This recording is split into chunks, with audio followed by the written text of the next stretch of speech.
Audio Jungle. Audio Jungle. Allahu Akbar, Allahu Akbar.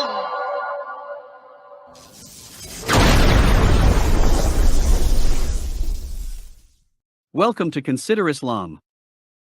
Live with Kenny Bomer, an affiliate and founder of the Consider This TV network.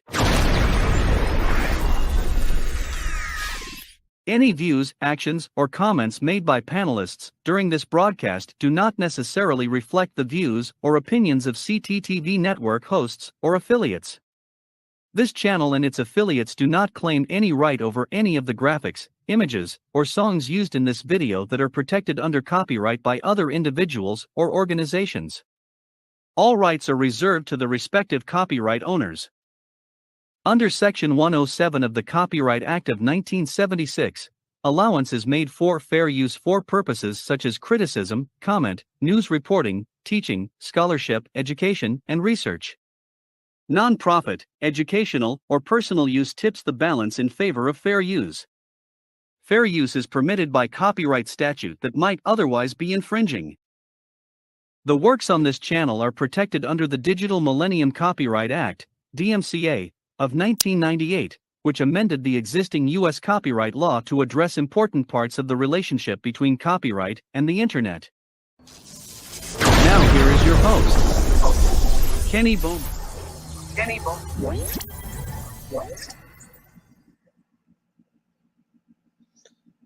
Assalamu alaikum and welcome to Consider Islam live with yours truly, Kenny Bomer. My name is Kenny Bomer, and I do bear witness that there's no God other than Allah, and I bear witness that Muhammad, peace and blessings be upon him, is his final servant and seal of all prophets. Alhamdulillah, Rabbil Alameen. Look what's going on. We have Islamophobia still running rampant. With everything going on, with all the transgender nonsense going on and so forth, we have Islamophobia still running rampant.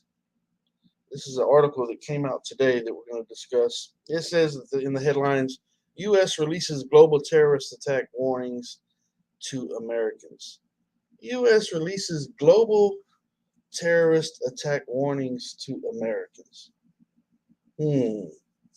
Well, I think instead of fear-mongering and trying to instill fear into Americans here in the United States as well as abroad, it might be a good idea to get control of all the gun violence, especially with school about to start soon and all the mass shootings taking place in schools and other places in the United States. But instead of that, we have the United States government continuing to propagate fears about Islam. There's no other way to look at it. It's just the fact of the matter. After all these years after 9/11, 2 decades plus, we're still listening to rhetoric about 9/11. And in this article that was published today, we have an example of that. Before we get started, I want to make sure everyone can hear me in the chat. I want to say Assalamu alaikum. I see A.K. Manning in the chat. He's always welcome to come and join me. I'd like to join me for a discussion. But here, all these years after 9/11, we still have this rhetoric being utilized in the media and so forth. So we're going to talk about this. I'm going to read this article, and at some point, I'm going to open up the panel for a live discussion on this topic, if you'd like to engage in it. If not, then we'll just move on, and I'll proceed with my evening. Have some other things I need to tend to. But inshallah, if you'd like to come, I'm going to be posting the link in the chat here shortly. So A.K. Manning says that he's driving right now. Okay, make sure you drive safe. I'm sure you'll probably be listening, but may God, our Creator, be watching over you every mile that you drive. He's driving over the road. So, but let's get into this article here briefly. Okay, so it says U.S. releases global terrorist attack warnings to Americans. And it says the U.S. State Department issued a new terrorist attack warning on Tuesday. Well, isn't that surprising? The U.S. State Department issued a new terrorist attack warning on Tuesday evening, urging Americans to take quote unquote worldwide precautions or worldwide caution when traveling due to a heightened risk of quote unquote terrorist attacks and anti American quote unquote, they got this in parentheses, what I'm saying quote unquote, anti American violence. So they want to make sure that they make those things stand out. Worldwide caution, terrorist attacks, anti-American violence. All those three things are in their own quotations in this article. These people, man. Listen, if you've studied Islamophobia like I have and the tactics they use, you would understand why I'm laughing. If you don't understand why I'm laughing, it's not funny. It's actually disgusting. But it's like, man, come on. You know what? Before we go any further, I'd like for everyone who's listening now or possibly in the future, God willing, to consider this question as I read this article and we proceed with the show. Ask yourselves. I asked this question in my book, Consider Islam, Disproving the Patriots of Propaganda. Right. So I asked this question: have you, or think? Please ponder on this as we proceed. Think about this. If you're a non-Muslim and you're listening now or in the future, have you or anyone that you personally know had any Muslims trying to come and harass you and force you to accept Islam or cause you any kind of problem whatsoever? Think about that as we proceed. Has it ever happened? But are you in fear that it might happen and it could happen and it's happening close by? Is it happening close by? Okay. Now, what is happening close by is these people going into our schools, our elementary schools and other schools. And so, anyway, they're and killing people in these mass shootings. That's happening. And it's usually white males doing it, uh, far exceeding any Muslim attacks whatsoever. Anyway, but just ponder on that question. Has any Muslim or group of Muslims ever come and tried to oppress you, your family, your friends, anyone that you know personally in any way whatsoever, and trying to force you to accept Islam or anything else? Think about that as we proceed. So again, they got these in quotation marks: worldwide caution, terrorist attacks, and anti-American violence in the wake of the death of Ayman al-Zawahiri, a terrorist leader who the Biden administration claimed was killed in a U.S. drone strike on Monday. It says the State Department said in the alert that it remains concerned about the continued threat of terrorist attacks, demonstrations, and other violent actions against U.S. citizens and interests overseas. Okay. All right. So, I went overseas. Not just recently. I went to Jerusalem, and there's Muslims, Christians, and Jews there, and we all got along just fine. Matter of fact, we did a lot of work together. As a matter of fact, we got along just fine. Anyway, so they're trying to instill fear into the American people here at home, and it's always a situation where it's us over here versus them over there. It's always like that, right? And these people abroad, they're out to get you. They're trying to they want to change your way of life. They want to take over your life, take over your religion, and force Islam upon you, and all these things. So the article goes on to say, it added that this is a quote. They put this in parentheses. I don't know why. Well, I do know why. Yeah. It says it added that there is a higher potential for anti-American violence given the death of Ayman al-Zawahiri. As though Muslims are going to conspire with one another and they want retribution for this Ayman al-Zawahiri. I don't know who he is. Okay, you say that he's associated with Taliban. Uh, I don't care.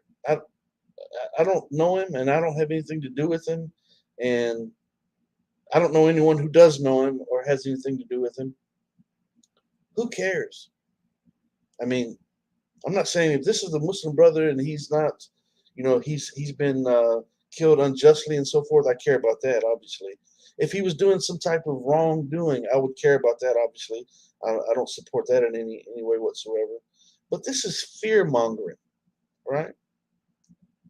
This is fear mongering. Let's make sure that they know that we are still trying to hunt down these 9/11 guys. It's going to get into this here shortly.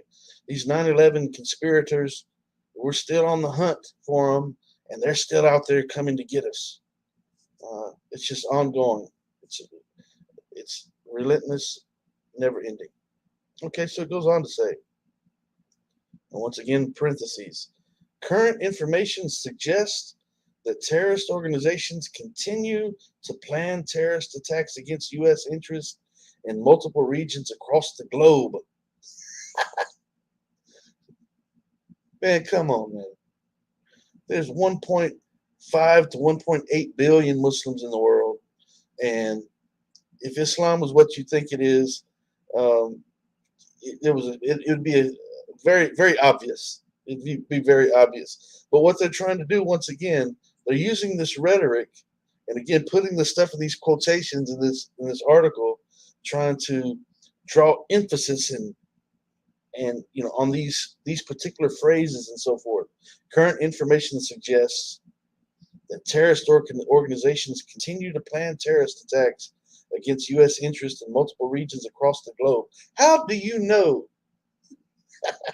Have you talked to them? Did they give you the information? How do you know that that's going on? Yes, I know the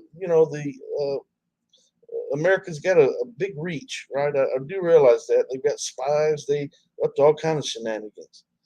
But come on, man. How do you really? So this man was just killed a couple of days ago, and you've got all this information from across the globe that the U.S. citizens are at risk or you're in danger. It goes on to say, these attacks may employ a wide variety of tactics, including suicide operations. Well, there we go. Assassinations, kidnappings, hijackings, and bombings. Okay.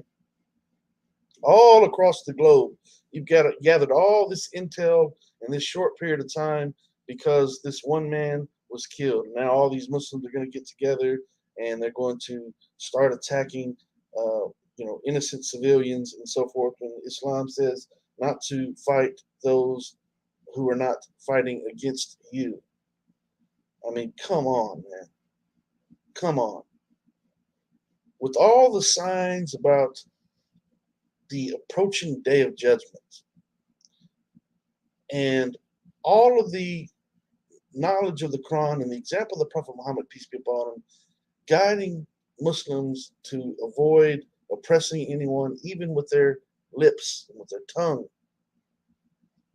But they insist that Muslims are gathering together, conspiring with one another like they do, as a matter of fact, like the governments do, like the politicians do, to go and attack and kill others who are innocent. Because let's face it, someone could make a claim against someone else. He could say this al-Zawahiri did this and did that, but can we prove it? Do we really know that he did anything? We really don't know. But the point being is that if he did, okay, well, there needs to be some justice done. I don't have a problem with that. But a lot of innocent people have been killed by the United States government, and that's a fact. And again, contemplate on the question that I asked earlier. Have you your family members, your friends, or anyone that you know been harassed in any way, much less attacked by Muslims trying to force Islam upon you and trying to force you to follow the Sharia and so forth? Has it happened? No, it hasn't.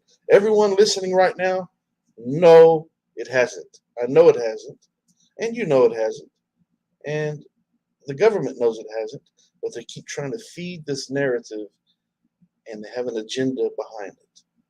There's no doubt about it. It says the department recommended that American travelers, quote unquote, maintain a high level of vigilance and practice good situational awareness. Americans should also monitor their local news and maintain contact with the nearest U.S. embassy or consulate.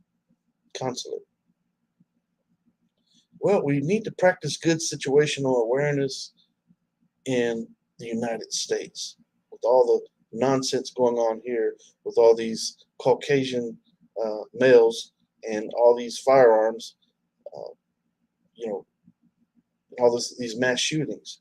We need to practice good situational awareness here and maintain and monitor local news and maintain contact with local authorities here. That's where let's be honest, man. I mean, think about it.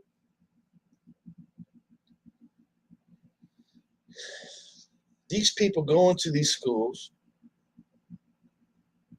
they kill all these children and teachers and so forth,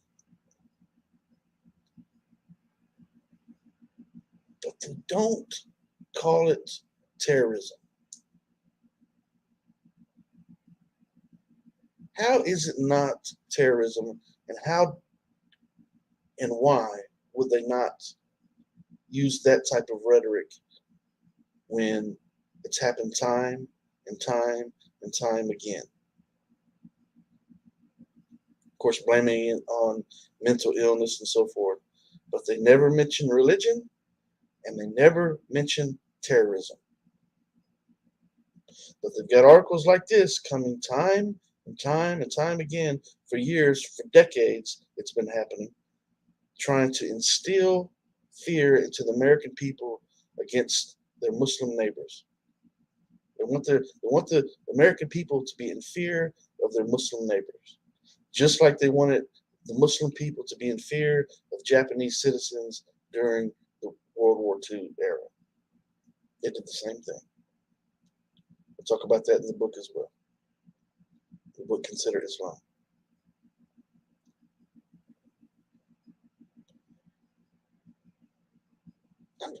I'll be honest with you. I'm sick of it, man. I'm sick of it. I'm sick of it. Let's go on. I'll just get on a rampage and I'll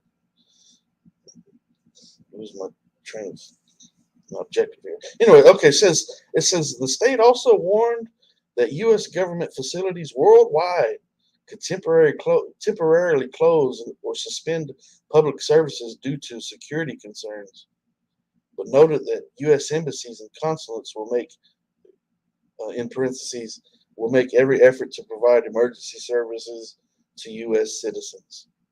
Oh my goodness, they're coming. The Muslims are on the hunt. The Muslims are on the prowl. They're coming to get you. Prior to traveling abroad, it says, the State Department recommends Americans review country-specific travel advisories and information pages on travel.state.gov. Travels can, I guess it's supposed to say travelers can also sign up for the Smart Traveler Enrollment Program to receive emergency messages. It says, in parentheses, the department uses these security messages to convey information about terrorist threats, security incidents, planned demonstrations, natural disasters, etc., the department explained. Now, what they do is they use those to propagate hatred and fear against Muslims. It says the precision airstrike that took out al-Zawahiri occurred on Saturday night U.S. time when an unmanned U.S. drone fired two Hellfire missiles at the terrorist while he was positioned on the balcony of his safe house in downtown Kabul, Afghanistan. His safe house.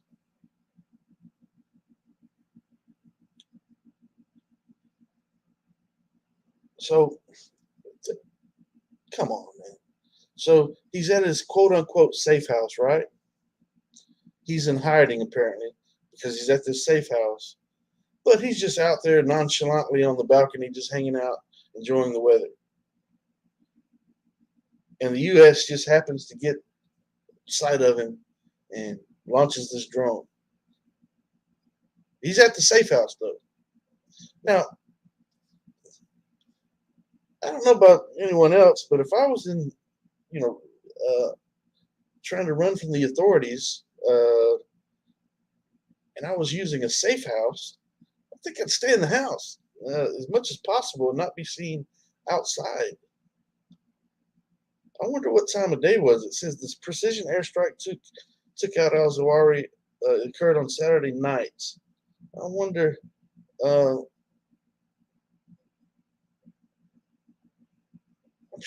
course, they've got great technology. It was nighttime, so that would might be a reason for someone to feel a little bit courageous and willing to step outside in the dark. But with that being the case, if that's the case, if it's dark enough that he would step outside, how could they really tell if it was him or not? Or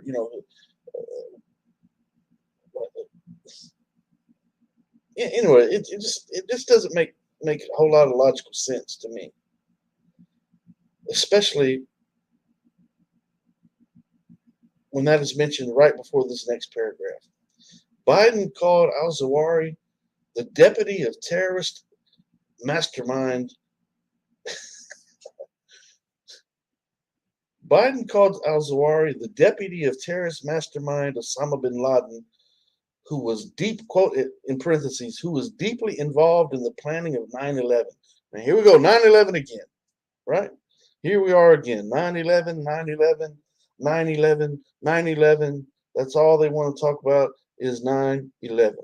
How about talking about getting these guns out of the hands of these white Caucasian males who are shooting up classrooms all over the nation?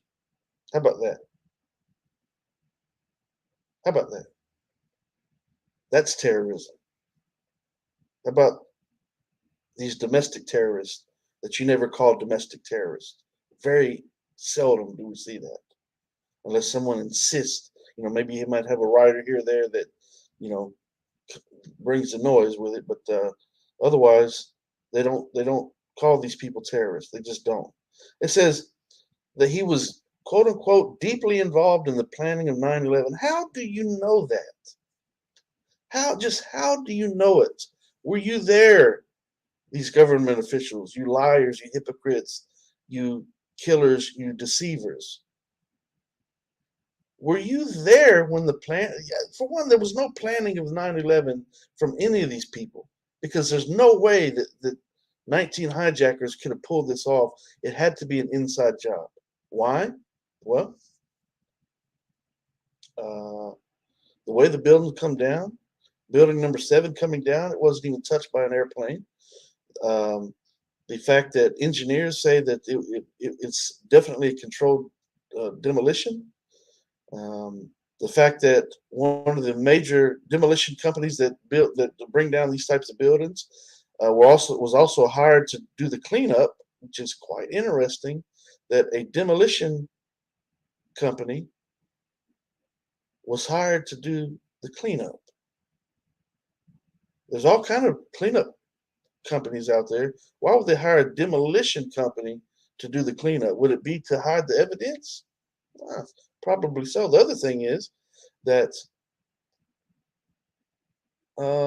President Bush, his son-in-law, or his son or his son-in-law, one of those, son or son-in-law, was actually head of security for the Twin Towers when the attacks happened. So, if there was a government conspiracy, who better to allow people into the building to implement their security?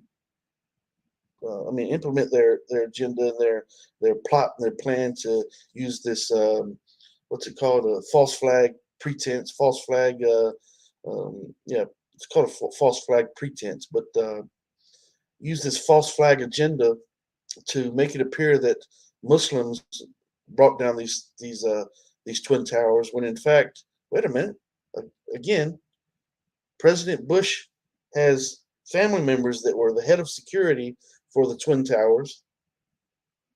That's interesting.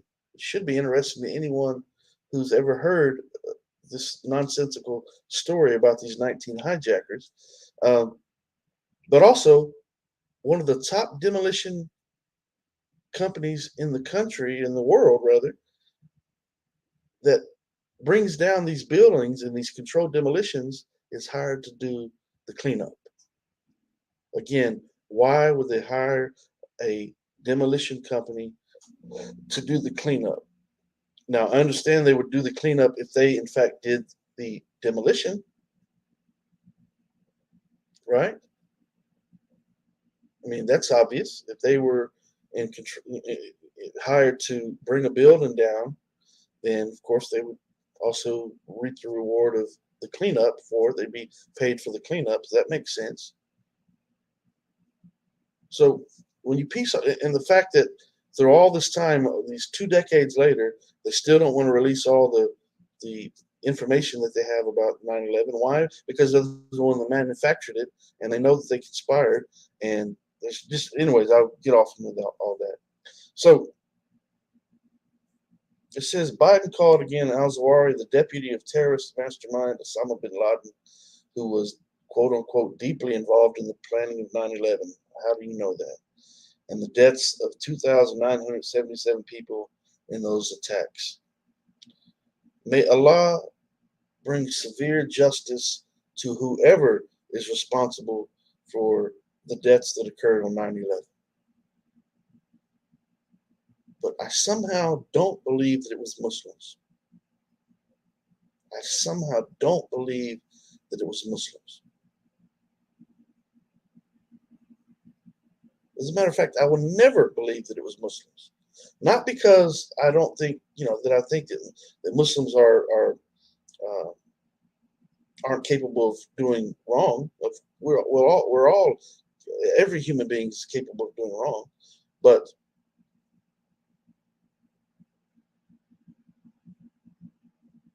Muslims who would be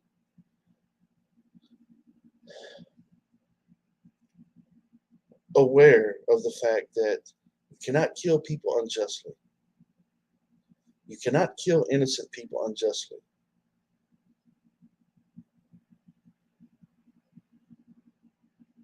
Muslims who are aware that you are not supposed to be consuming alcohol or running around with strippers, as these people were known to have been doing, these so-called Muslims were known to have been doing. That's the story. That's what the government told the story, that they knew that they were in strip clubs and so forth, consuming alcohol the night before the attacks, the night before 9/11, right? On the 10th, obviously. And so they're going on this Islamic jihad the next day. They're going to meet their maker. They're going to meet Allah subhanahu wa ta'ala. And the night before the so-called Muslim attack against America, they're consorting with strippers and consuming alcohol at the club. And with all the rubble and the debris, they find a passport for one of the main, so-called the main character involved. How many main characters are there, by the way? Everyone's the head of this and the head of that. Every time they kill somebody, they were the head of this and the head of that. Come on.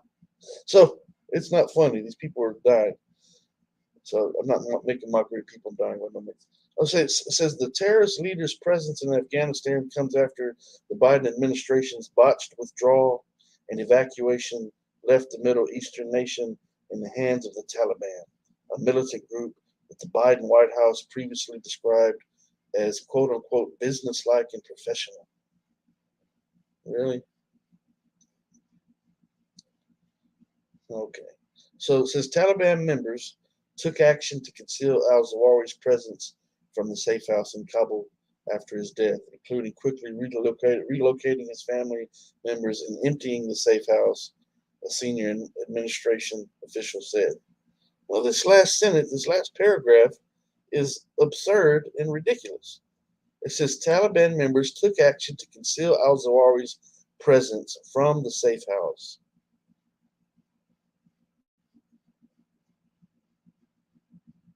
In Kabul after his death, including quickly relocating his family members and emptying the safe house. It didn't destroy the bombs. You launched 2 missiles at the safe house, and it didn't destroy the safe house. It didn't kill everyone in it. It just killed him. What kind of bombs were these?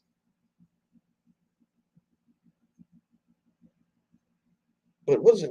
It says they took action to conceal al-Zawahiri's presence. How do you know? How do y'all know what they did, man?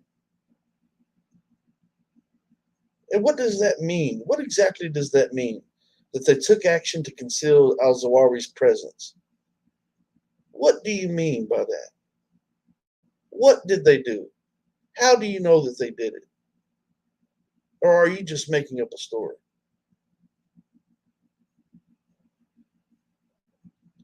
Because it certainly draws people's attention. What's the headline? Oh, matter of fact, it's on American Military News. That's the website that's running it. Run this article. Who wrote it? Liz George. Yeah. Released today. As a matter of fact, this article came out today. The U.S. releases global terrorist attack warnings to Americans. Holy moly. They're coming at us again. Man, come on, man. Get out of here with this nonsense.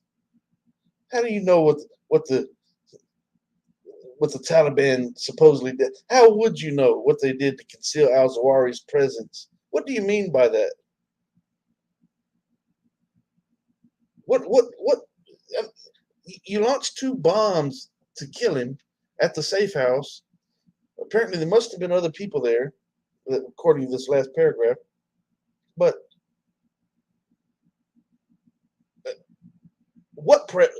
how would you conceal his presence? What did they do? His body would have been destroyed by these bombs, I'm sure. Would have been burnt up, would have been dismembered. What do you mean Taliban members took action to conceal his presence? What? From the safe house in Kabul after his death.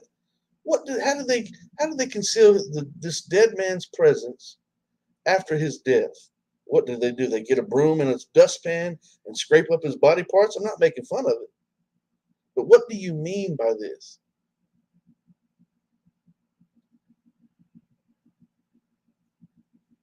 No, this final paragraph here is to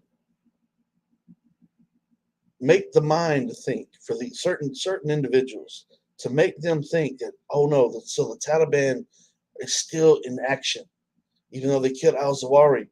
The Taliban members got together and they're still in action. They got his family members. They're relocating them, and they emptied the safe house, and they're still they still have they're still in action.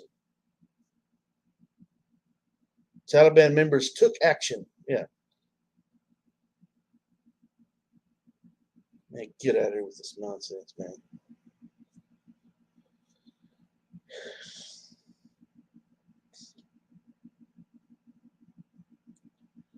So don't know if anyone's even heard me. I wasn't watching the screen here on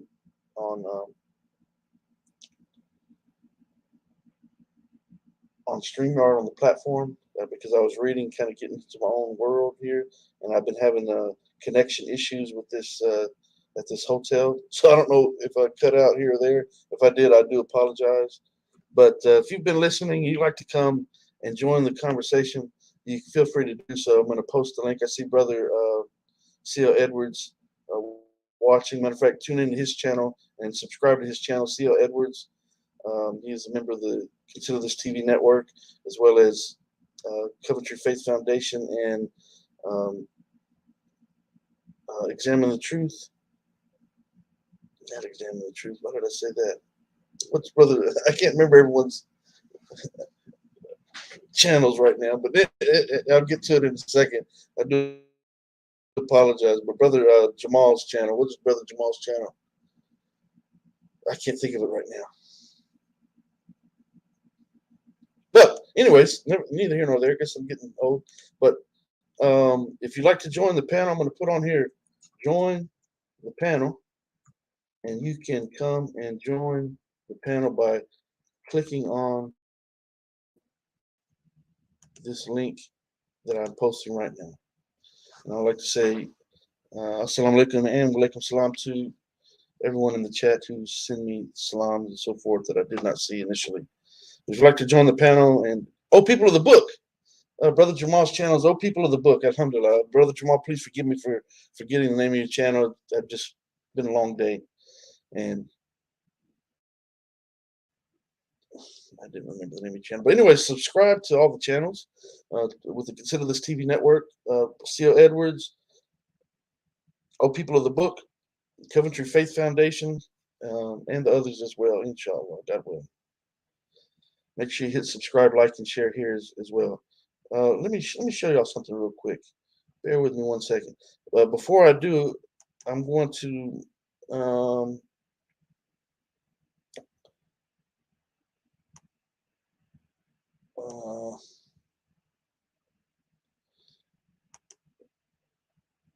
bear with me 1 second. Let me pull this down.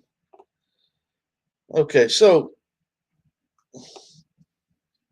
I would like to ask everyone a quick question. Would you like a free book? A totally free book. Let me show you which book. All right. This book right here. Let me show this one. Would you like a free book? Completely free. If you would like a free book, bear with me.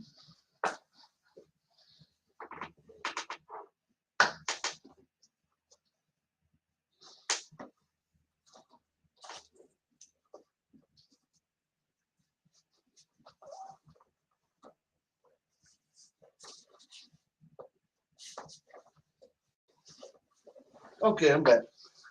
If you would like a free book, my new book is going to be published on September the 5th, inshallah, God willing. Your Right to Self-Identify, My Right to Disagree is dealing with the transgender issue. All you need to do, you can join the book launch team, and that will get you a free copy of the book. And you can become a member of the book launch team by sending me an email at info@kennybomer.com. And if you do that, I will send you a free copy of this book right here. You see a band going across this top right here. This is actually the author proof copy for me to look through, make sure the print is in good order and there's no flaws and so forth, or anything I want to change. And so, anyway, this one's not a for sale copy, but the book will be published on September the 5th, inshallah, God willing. And if you become a member of the book launch team, I will send you a free copy of this book. If you send me an email at info@kennybomer.com, I will tell you more about that. If you're a God-fearing person and you don't believe that a human being can change into something else, a man can't change into a woman, and a woman certainly can't change into a man either. if you believe that, and you believe that the creation that we were made to be is only determined by our God, our Creator, and you believe in that truth, then I encourage you to help support this endeavor and this book and so forth. And it's not about money or anything like that. I could care less about the money. It's all for the day of judgment. And I, encourage you to do your part in whatever capacity that you can to fight the falsehoods of the world. And so if you'd like a free copy of that book, just email me at info@kennybowmer.com. So I'm going to wait a few minutes. Let me see if Brother C.O. Edwards, I'm not sure if you're still there, but if you'd like to come to the panel, feel free to do so.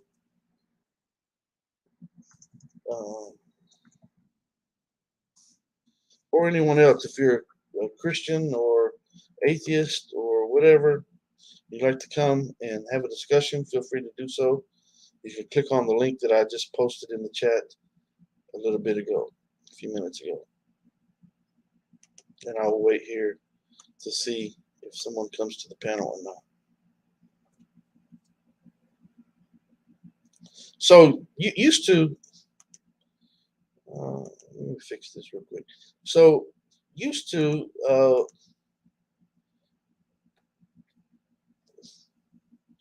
we would have a lot of people on the panel, and we probably still would if I was doing more shows and so forth. But I've been extremely busy. I really have. I was in Jerusalem for a couple of months at the beginning of the year, and I've had 3 inspection contracts to fulfill.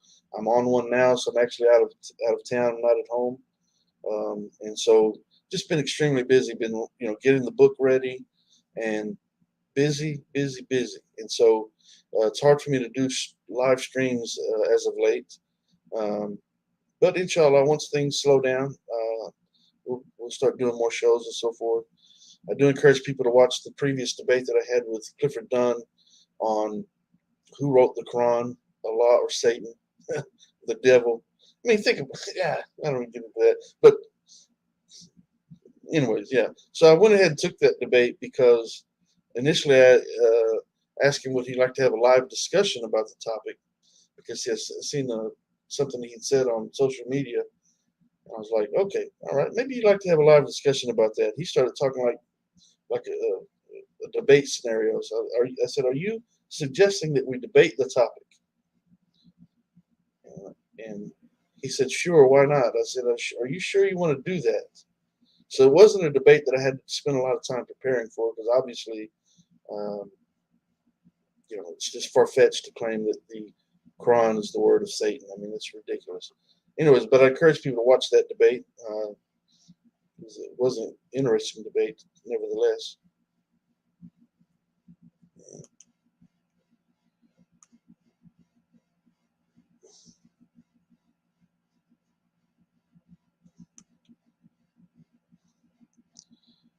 Okay, so A.K. Manning asked a question earlier. I didn't see it until just now. It says, let's say that you were right. There's A.K. Manning right there. Let's bring him on. Let him ask the question. A.K. Manning. What's up? I'm not going to look at the screen. Hey, listen, you have to, if you're listening on YouTube, you got to put YouTube on mute. Otherwise, it's going to keep get feedback. Okay, so A.K. Manning, so make sure that you don't have say something. You might have to cut me off because I can't tell what you're saying. I thought I'd give it a try. No, it's working. It's working. We're just getting the feedback when I speak. Oh, okay. But what I was saying okay, so I have a question, and it's going to be confrontational. Hold on one second. If you're watching via YouTube, I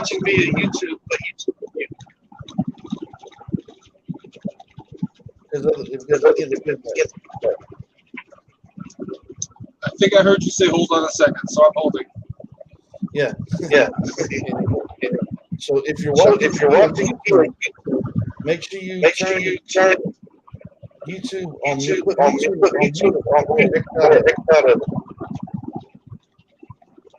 I can't tell what you're saying, bro. I thought I'd give it a try. Sorry, man. Well, try to. Yeah, okay. Brother Abi Yazid, assalamu alaikum, brother. How are you? Wa alaikum salam. How are you doing? Alhamdulillah, I'm doing fine, doing just fine. Yeah, I was curious as to what he wanted to ask, but it's too much. I think I know what he feedback. was going to ask because he asked it in the chat. But yeah, Yeah. what you got here, in my opinion, what you got here is a case of Wag the Dog. It was actually a movie back in the 80s called Wag the Dog, and it was about like a guy in the government and a guy who worked in media getting together to create a fake story to distract the public away from a sex scandal that was happening in government. Yes, sir. Yeah, so it's kind of coined as a catchphrase, "Wag the dog," to keep the public distracted. And think about it. You haven't heard any. When is the last time you heard anything about Al Qaeda? Yeah. I haven't heard anything about it. I haven't. Yeah. When's the last time you seen a story about Al Qaeda in mainstream news or anything like that? Exactly, brother. Haven't heard anything about it. When I seen the headline, what you said is exactly what went through my mind. I promise you, Allah knows best. That when I seen the headline, I literally thought, well, there they go again. They're distracting us from something. That's literally what. Yeah. I mean, look at Biden. Biden is, I mean, he's in big trouble. He's in a failed presidency. Yeah. Now, technically, a recession is supposed to be, the definition of a recession is anytime the U.S. economy contracts 2 quarters in a row, something like that. Two reports, economic reports they come out with in a row. That's already happened. Yeah. So from the beginning of this year to now, the U.S. economy, the GDP, gross national product, has went down, contracted twice in a row. So that, by definition, is a recession. But Biden has already come out as of last week saying there's not a recession. Yeah. The people who run the centralized banks, they've come out and said there's not a recession. CEOs of companies are coming out and saying there's not a recession. So the last couple of weeks they've been beating this drum that we're really not in a recession.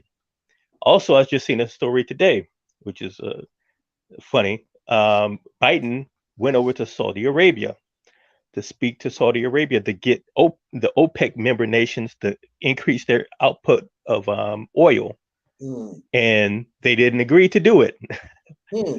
So now oil is getting ready to go back up, which means so the gas has been going down lately. Gas is getting ready to most likely go back up unless Biden make some presidential order to try to keep it down or release the strategic oil reserves back into the economy. So the economy is doing real bad.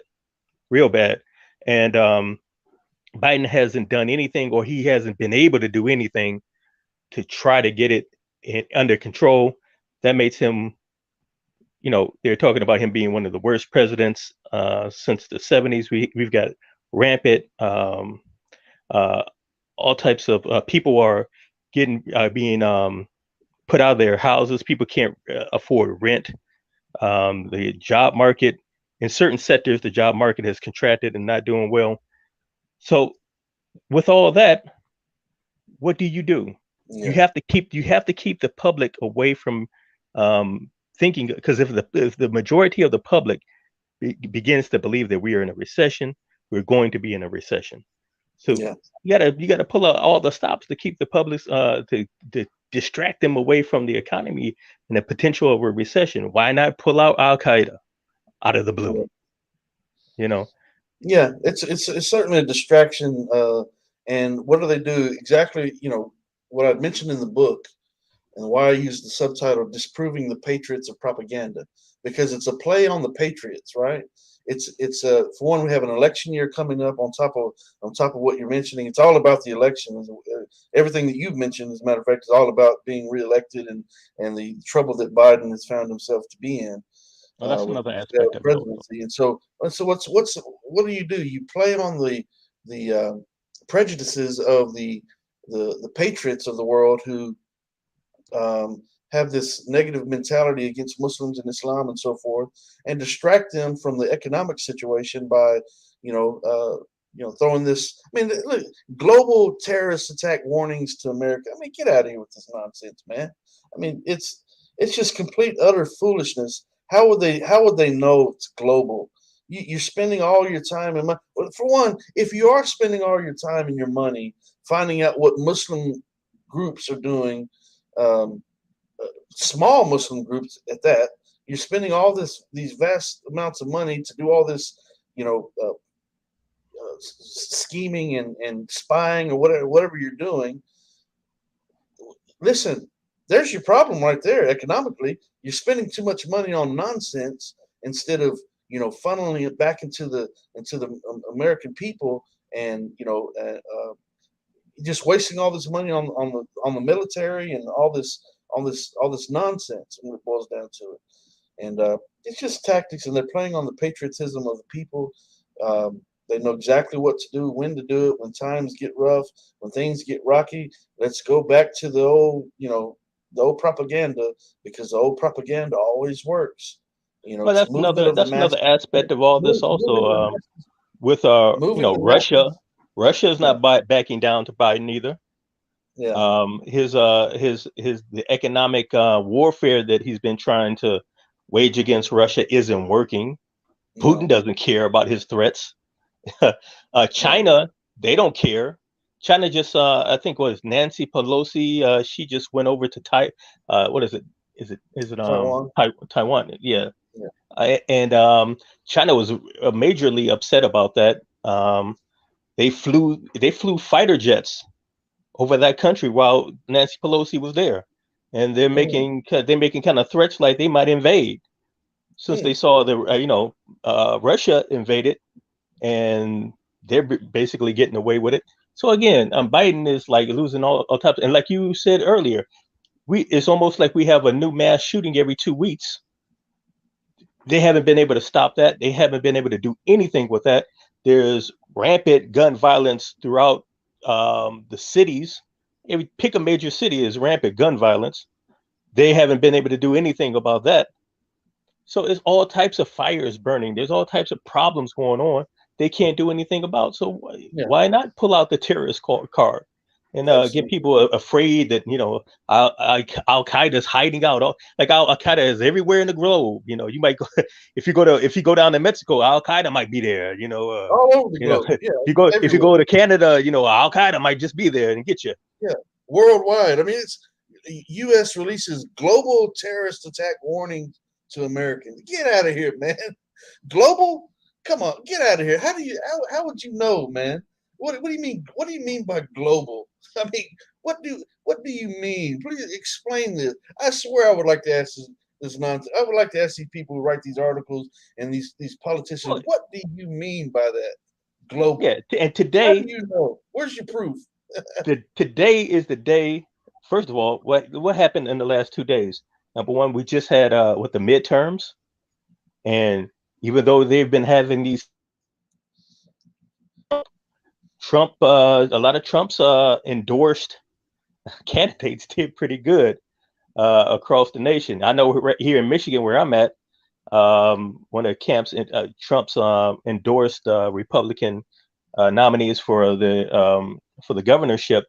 She won the election, and she's going to go up against Governor Gretchen Whitmer, who's a Democrat who's already in office. So that's kind of bad news. It's bad news for the Democrats. It's bad news. They still haven't been able to get rid of Trump. He keeps hanging around, and the economy is doing bad. Russia and China are acting rogue. They're not afraid of America any longer. Like I put one of the comments I put in, America BRICS, which is the economic cooperation between, what is it, Brazil, Russia, India, China, and South Africa. That represents a large part of the global economy, and they're trying to make moves to neutralize America and neutralize Western Europe, so the American dollar isn't dominant in the global economy anymore. Biden has really, my Biden himself, but America, the government of America, not the everyday people like me and you, or the people who may be listening, whether they're Muslim or Christian or an atheist, but the government has a lot of problems. So I would be suspicious at best when you hear, all this talk about, oh, we killed one of the leaders of. How many leaders of Al Qaeda are they? No, I mean, my goodness, man. That's what I was saying earlier. Everyone's a leader. Everyone's got, a leader of this and a leader of that. Get out of here, man.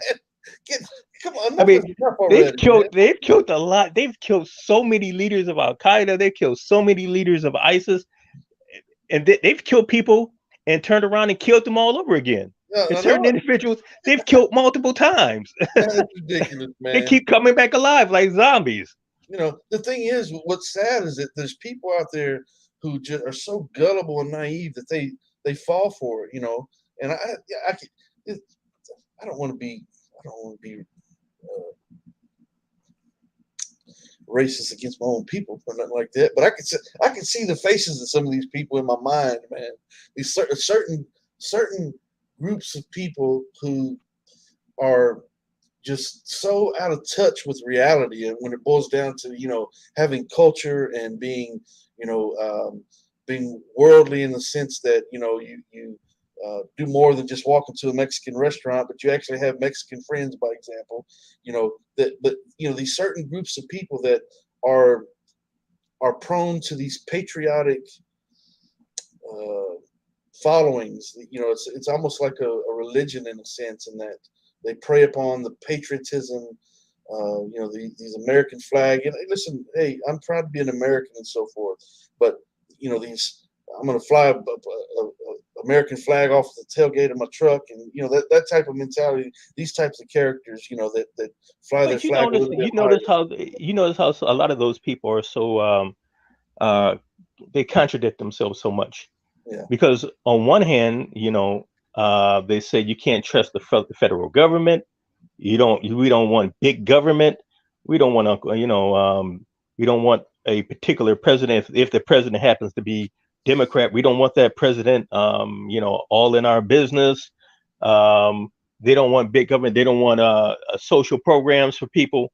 You got to pull yourself up by the bootstraps.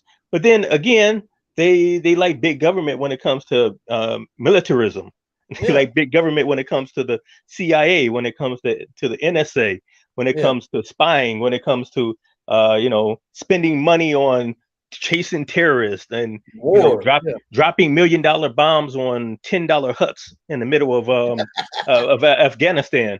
Yeah. They're okay with that type of big government. They're okay with all that big government spending. It's their own politics doesn't even make logical sense. It doesn't add up. It's not congruent. No, it's and all that stuff about that happened after 9/11, when they formed Homeland Security, when they passed all those different laws. All it ended up doing was spying on Americans. Yeah. All it is so everything you do now is being collected and documented, because you're walking around with a cell phone in your hand. Your movements, who you talk with, what you do, what websites you go to, your financial transactions, all of that is being collected and warehoused and analyzed by algorithms. Absolutely. But they told you that was because of 9/11. Yeah. No, that's right, man. That's why I tell people in the book, I tell them it's population control. And some people just can't wrap their minds around what I'm talking about that. I encourage people to read the theories of Yaqub regarding population control and how they use propaganda and so forth to move the masses through jargon, through headlines, through rhetoric, to persuade and move the masses from one direction to another in a social, for a social setting, as far as not physically, but sometimes physically, as a matter of fact. It does happen physically as well, but they get the mentality, the social mentality to drift from one approximation to another, to achieve their agendas. And it's true. It really happens, and they use headlines to do it. I mean, when I look at this, as soon as I seen this nonsense, and again, it's on American Military News website, right? And I'm not a member of the American military. I don't even remember where I seen this. It just popped up somewhere. I was like, let me see. As soon as I seen the headline, U.S. releases global terrorist attack warning to Americans. Of course, who are they going to talk about? Of course, you don't see a headline like this without Islam being in the center of it. Just you don't. I mean, it's just ongoing. We've been dealing with it for decades upon decades at this point. U.S. releases global terrorist attack warning to Americans. Global? So not only you're a threat at home, you can't even leave the house, and the Muslims are coming to get you. They're going to track you down wherever you are. Yeah, it's No, all they're a not. play. When I watch, I don't watch the news a lot, but when I sit down and watch the 11 o'clock news, I see people getting killed, houses being broken into, home invasions, women being raped, people dying from overdoses because of other Americans. Yeah, Like if you're going to get, God forbid that anyone gets killed, but if most likely if you're going to get killed, 99.99%, you're going to get killed by another American who believes exactly the same religion you believe in. yeah, yeah. That's right. That's why I asked the question: has any Muslim or group of Muslims ever, if you're a non-Muslim out there, have they ever come to try to oppress you in any way or cause you any harm or try to force you to accept Islam or threaten your life? No. Be honest. No. It hasn't happened. But the government and these media people, they sure try to make you think it's going to happen, and the time is at hand. And they've been, And yeah, and that's another thing, and a lot of people like to, I'm not going to jump on this too much, but I'm going to say something real quickly.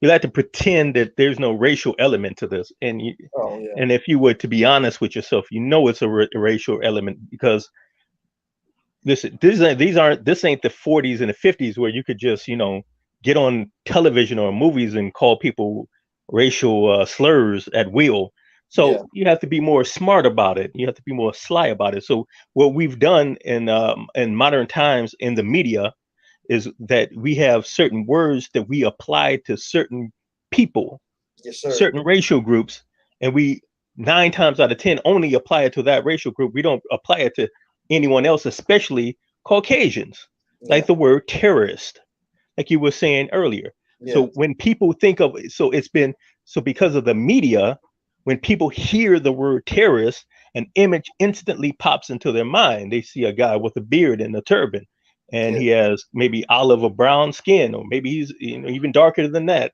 and he has garments of the East, yeah, and you don't think of the Unabomber.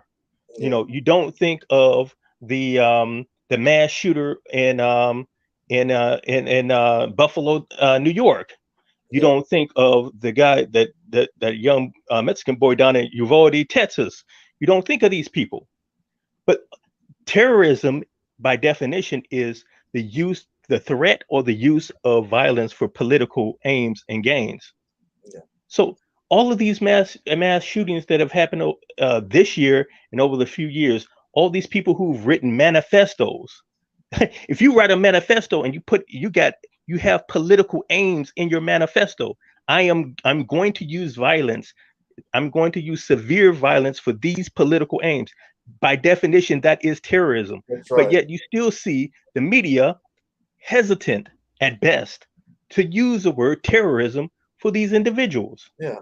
I can't because I they can't because we understand all terrorism. know, if we will be truthful, we will all know, because terrorist is has racial overtones to it, the way it's being used for the last few decades. Yes, sir. That's right. That's right. And that's why I said earlier that I don't want to seem as I'm racist against my own race of people, but I mean, come on. Uh, sure, there's a lot of white people up there in the government that are you know, I mean, there's different races up there as well, but man, there's a lot of white people up there, and uh, they're Well, they're yeah, yeah. supporting, If we're going to be mostly if we're white. going to be real honest, If we're going to be dead honest with ourselves, if you go into any organization, whether it's for-profit organization or non-profit organization in America, in Britain, in France, in Spain, in Italy, all across Europe, across the West, yeah, you might see a few diverse faces, but the people who are in charge and making the decisions are Caucasians, specifically Caucasian males. Can you say that's not a factual statement? Of course, it's a factual statement. That's So, right. who's making the decisions to use the word, how and when to use the word terrorist, and who to apply it to? Yeah, yeah, You know who is doing it. that's right. It's the same old thing. That's why I say in the new book, the more things change, the more they stay the same. I didn't come up with the slogan, but that saying, but it's one that fits in so many areas that And when the term terrorist and terrorism was put all out through mass media because of these large corporations, whereas Viacom, Disney, all whatever the whoever owns Fox, whoever owns CNN, and we know who runs and owns and controls these entities. You know, let's be real. When they put these images and these words out into the public, who in the public grabbed a hold of onto these images and words, and who got on the internet and started calling people by these names and words and epithets? Who on the internet started speaking and obsessing for the last decade about terrorists and how terrorists are coming, and how these Muslims are terrorists and they're coming to change our country and change our, how they always say, our country, our culture, our real life. Who talks like that? Yeah, yeah, So again, be honest with yourself, that's right. especially if you claim to believe in God, because a lot of people are hypocrites. You say you believe in God, but look at the way. But where does your allegiance really lie? Yeah, yeah, that's right. I just posted the link in the chat again to join the panel. AK Manning, if you're listening right now, what I was saying earlier is that we were getting feedback because you were probably on the StreamYard platform as well as listening through YouTube, and we're getting feedback. So if you want to come back, you have to X out of YouTube or make sure you put it on mute and then come back. So I would try again, X out of YouTube, click on the same link, and come back and join the panel and just speak to us through the panel and don't try to listen through YouTube. That's where the problem was. I was trying to let you know what the issue was. But I posted the link if you'd like to come to the panel and discuss this with myself and Brother Abiyazid C.L. Edwards for a few minutes. We'll wait a few minutes. No, we didn't withhold the racism. The racism is real. So come back, click on the link, AK Manning, and come back and have a discussion. But you once again put YouTube on mute or X out of it, and then join the panel, and we'll have a discussion. But if you're someone else who would like to come join the panel and have a discussion about this topic or whatever else, feel free to click on the link. I mean, that's another cleverness is, you notice anytime these organizations, and there's organizations ran by who speaking to an audience that is majority of who, and when they're tossing around these terms and they're painting with a broad brush whole entire populations of people, don't say it. You better not claim that that's racism, because if you claim that's racism, all of a sudden now it's reverse racism.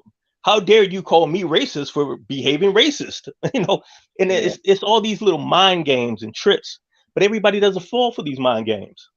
Yeah, that's right. That's right.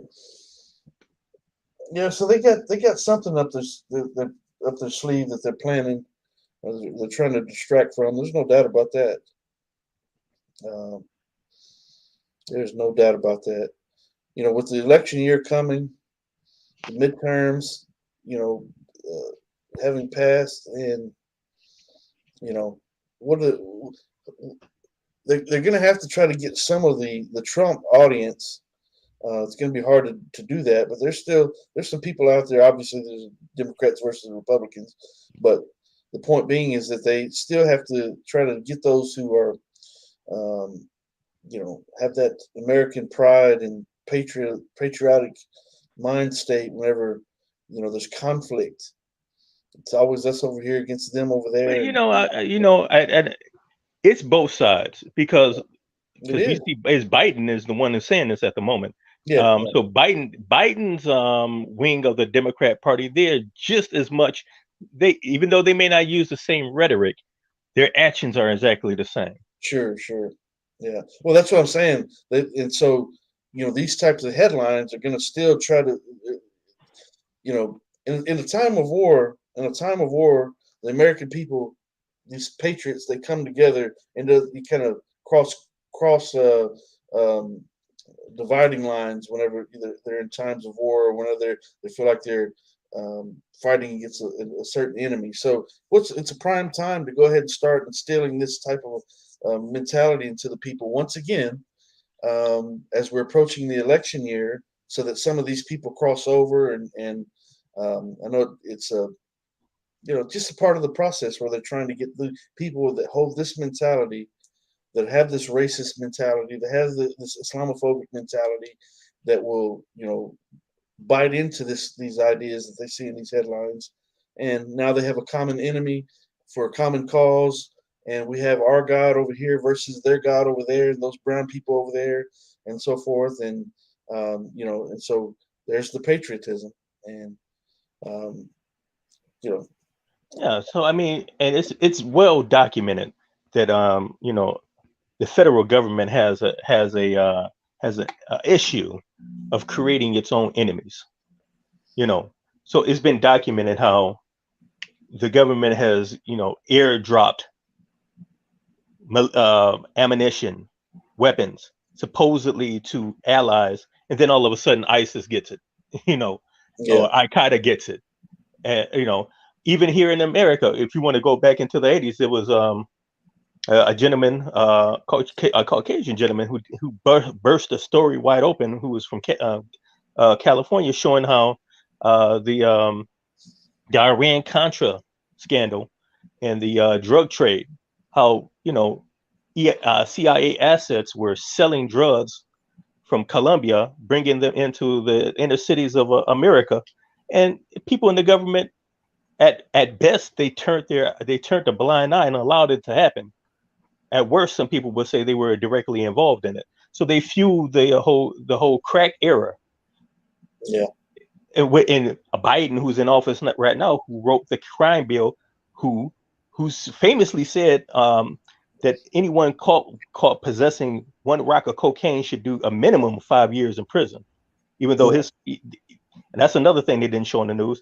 His son, I don't know if you saw that video of his son on camera smoking crack. what? No, I didn't see that. Yeah, Wow. go look that up. Go look up Hunter Biden. A video just came out last month. He's on video with prostitutes, naked in the bed, smoking crack, weighing cocaine up on a triple beam scale. Wow. Yeah, I didn't hear And about his that. father is the man that said if you get caught with a rock of cocaine, you should do 5 years in prison. Wow. Yeah, I had no clue about that. I hadn't heard about that. Hunter And Biden. they pretend like that wasn't racialized. It's just law and order. Okay. You don't look at what people say, you look at what people do. You look at the actions and the consequences of the actions and the repercussions of the actions. You don't look at what people say. Crazy. Hunter Biden, huh? My goodness gracious. Yeah, I haven't heard that one. That's Oh a yeah. new one. For some reason that didn't get on the national news. Yeah. But like I said, Biden he has a failed presidency, and it just, I hope not. It wouldn't. I hope he wouldn't be dumb enough to allow some type of attack to take place in America to distract people even more. A.K. Manning said that Kenny brought up race 3 times. Yes, I did, because I happen to be Caucasian, and I happen to know how Caucasian people function in this world and what they say behind closed doors, and I'm man enough to say it. I mean, racism is still real and prevalent, and it's a driving force behind a lot of this. That's just a fact. It's just a fact. Racism hasn't gone anywhere. It's still there. So I don't know. Yeah, he always has an issue with me making claims that that a lot of this Islamophobia and so forth is driven by racism, but it's just the truth, man. It's the truth. So hey, look, AK Manning, click on the link. Be here a few more minutes. It's time for McGrib here. It's time to pray here shortly in the next few minutes. And so I'm not sure how long we'll be on, but if you'd like to try to come to the panel, do so in the next few minutes. Inshallah, click on the link that I posted already in the chat. I'll do it again for everyone's convenience. But if you come to the panel,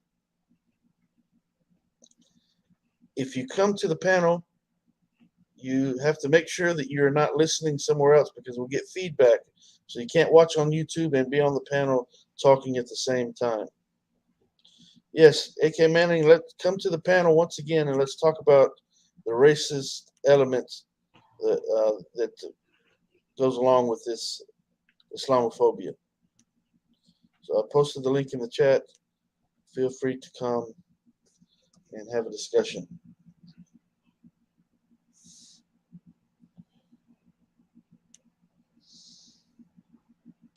I don't see how anyone could not see the racism involved in all this.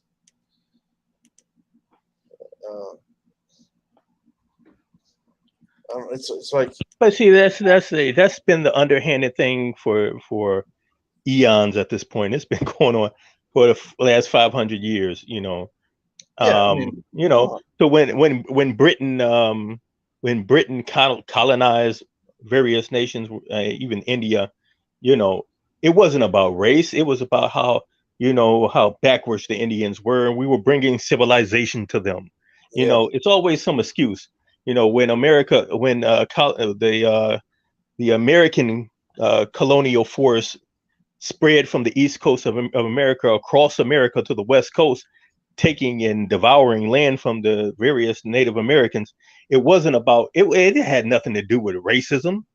When you took Texas from the Mexicans, it had nothing to do. There was no racist element involved in that. That was just good versus evil. And we're always good. We're always good. And it just so happens whoever isn't us is always evil. Brother, everyone else is always savages, right? They need to be tamed. They need to be, indoctrinated and they need to be trained to live. And yes, and the teaching and the civilization and the taming always involves, severe violence, murder. Yeah. The theft of land, the occupation, colonialism, and slavery. Yeah, I mean, come on, man. To deny it is like I don't see how someone can deny it on any level. I mean, just look at history speaks for itself, man. It was, like the brother mentioning the European settlers coming over here and taking over the land of the natives. Do you really don't think that race had anything to do with that? Of course it did. And if it was yesterday, it's today. Enslaved and so forth. Did race have anything to do with at least that? What the United States has been doing in the Middle East for the so-called Middle East for the last 2 decades. Oh, that's again. Here we go again. That has nothing to do. That has no racial element to it. Yeah. That's just good versus evil. That's just the civilized versus the uncivilized. Yeah. We were bringing democracy. We spent $3 trillion in Afghanistan and couldn't bring democracy. Just somehow failed to establish democracy. All right, so AK Manning's on the panel. Listen, Alan, you have to turn off any other source of listening to the show. X out of YouTube completely, because otherwise we'll get feedback. I can't guarantee that it's going to work. I've got all other apps off. YouTube is closed. Okay. But I'm only hearing you through my phone, and the sound is very low, so I'm still having trouble hearing you. Are you hearing me okay? Yeah, we can hear you. Okay, glad to hear it. So, from the beginning of the stream, wow, gosh, there's like 2 or 3 or 4 things I want to bring up.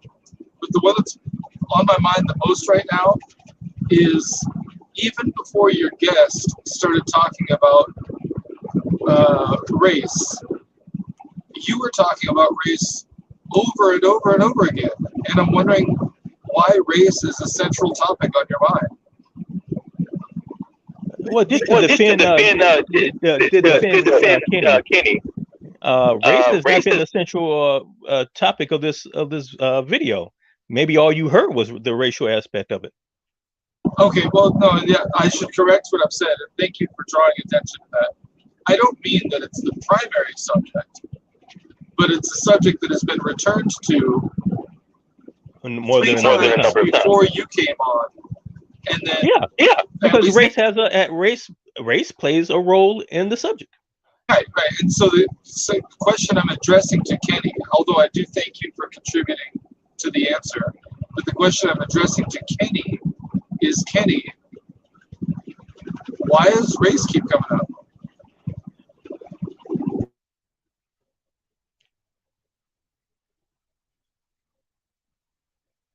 I think Kenny may be frozen. Oh, okay. So until Kenny comes back, you don't think race plays any type of role in the subject? Can y'all hear me now? Yeah, I can hear you.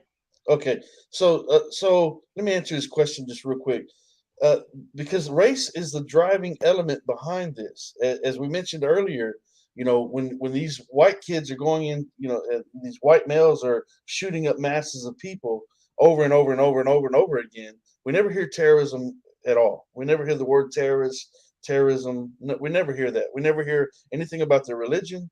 But lo and behold, every time they get a chance, they are putting a mark against Islam, putting a mark against Muslims who primarily are mostly dark-skinned people throughout the world when it boils down to it, or that's how they're perceived.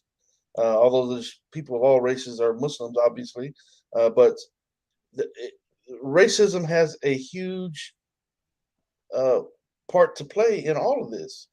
Anytime there is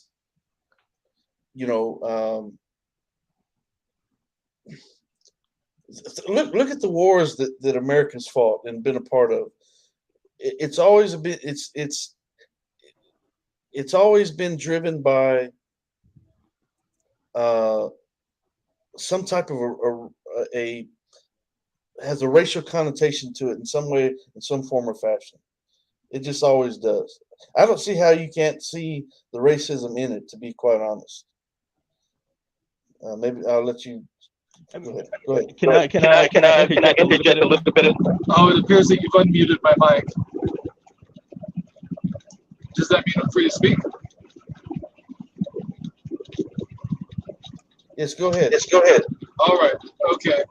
So you made a statement that you don't see how it is that I can't see a racial component. And I haven't made any claim like that. I've never said that I can't see a racial component.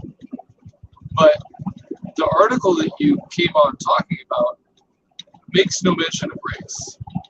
And your guest, who appears in that corner of the screen, says, okay, you can see a connotation of race in the word terrorist.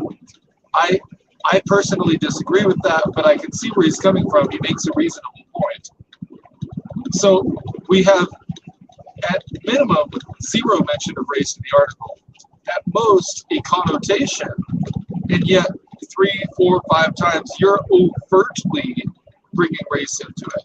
And so I'm wondering why it's a prevalent thing for you rather than something that is either non-existent or a subtle connotation. So now we have the reverse racism argument. So that we have this is a prominent talking point that anytime the race or issues of race are mentioned, certain individuals become highly triggered and they become highly agitated that race is being spoken about. and especially if when it's spoken about of white racism or white supremacy. So anytime that's mentioned, this type of triggering comes forward. Why are you talking about this? Why are you mentioning this? Because this show the argument itself leads to the validation of the conversation. There is a attitude in this world and in this country that you can speak about certain people however you would like to speak about them, but you can't speak about this other group of people because these people are a protected class of people, and that's the part of the argument of the word racism. See, the media again was widely tossing around the word racism in the news. The concept of racism was widely used as a storyline for countless movies that were produced by Hollywood.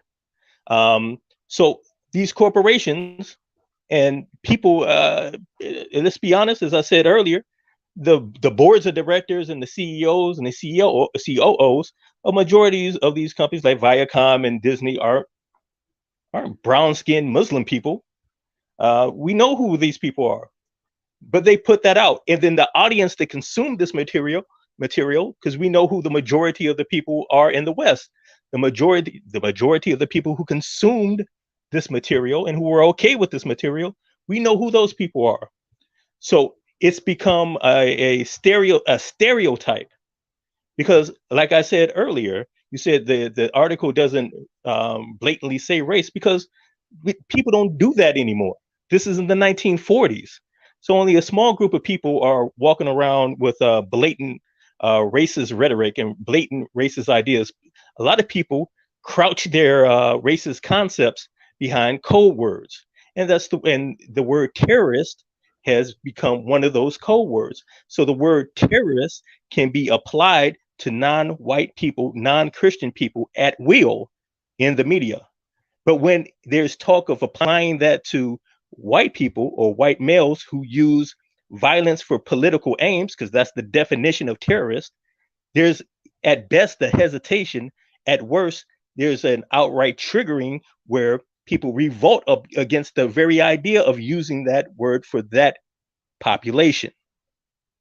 So we have to ask it. If you're a thinking person, you ask questions. Yeah. So we have to ask the question: why would that be? Let me let him respond. He's wanting to say something over there. Okay. You've summarized that very well, as a matter of fact, much better than I did. Go ahead, Adam. Hey there, I'm unmuted. Thank the Lord. So, Guy, I don't want to refer to you as the guy who interrupted me. May I have your name? Well, I didn't interrupt you. We're having a conversation.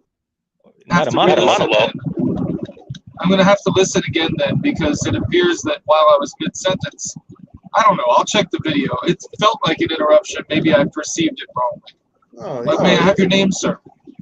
C.L. Edwards. C.L. Edwards. Okay, thank you, sir. Yeah, the screen keeps saying my mic's muted, it's unmuted, so I don't know what's going on there. Hey, Alan, listen, hold on one second. So I have to put you on mute back and forth because whenever we talk, we're getting feedback. We can hear it through your speakers or whatever. So every time I speak or he speaks, I have to put you on mute. So now I'm going to take you off mute again. Okay, go ahead. Okay, gotcha. Mr. Edwards, I wanted to challenge you on something. You mentioned the idea that there are certain people that are triggered whenever the mention of race comes up. In my understanding of my question, I was simply asking the question. Internally, I didn't perceive myself as being triggered. So how do you make that judgment? Well, I'm making that judgment because the very idea of Kenny mentioning white males triggered you. You're stating that it triggered me. Well, it became conclusion because I was okay. If you're not triggered, you've been mentioning this in the comment section, and now you've come up twice and you've mentioned it. You're mentioning it again. You're not even talking about the central the central idea of the whole entire show. You wanted to come up here and talk about Kenny mentioning white men. Okay, so you would characterize it as being triggered because it's a secondary A issue. different word if that makes you feel better. What? You can use a different word if you would like to use a different word. I'm not interested in the wording, except I like accurate wording. You know, if your wording is truthful, It concerns you. Didn't hear you while I was speaking. Say it again, please. Yeah, okay. Would you say it concerns you? Yeah, I'm concerned about truthfulness. Okay.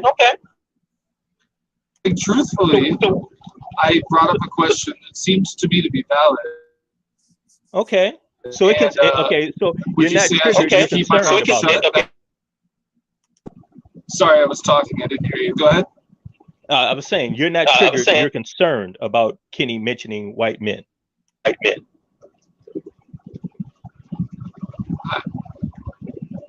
I think it's unusual. I don't circulate around people who talk about race very much. That was my point. Good, brother. Thank you. I'm having to anticipate. If there's here, I want to learn it. I'm listening. Yeah, because there's a lot of feedback when you're in.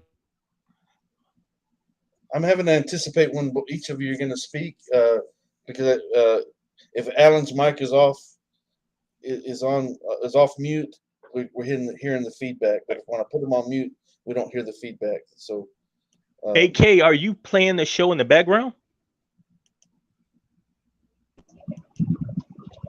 Okay, I'm unmuted. Yeah, I principally agree with your position. I think the definition you gave of terrorism is appropriate. It's the use of violence for political ends, and that definition should be applied no matter what religion or skin color anybody is. Of course, a person can be a Muslim of any skin color, so I don't know why skin color is even relevant. But yeah, I'll say that there are people that I've been exposed to that hear the word terrorist and they think what you mentioned.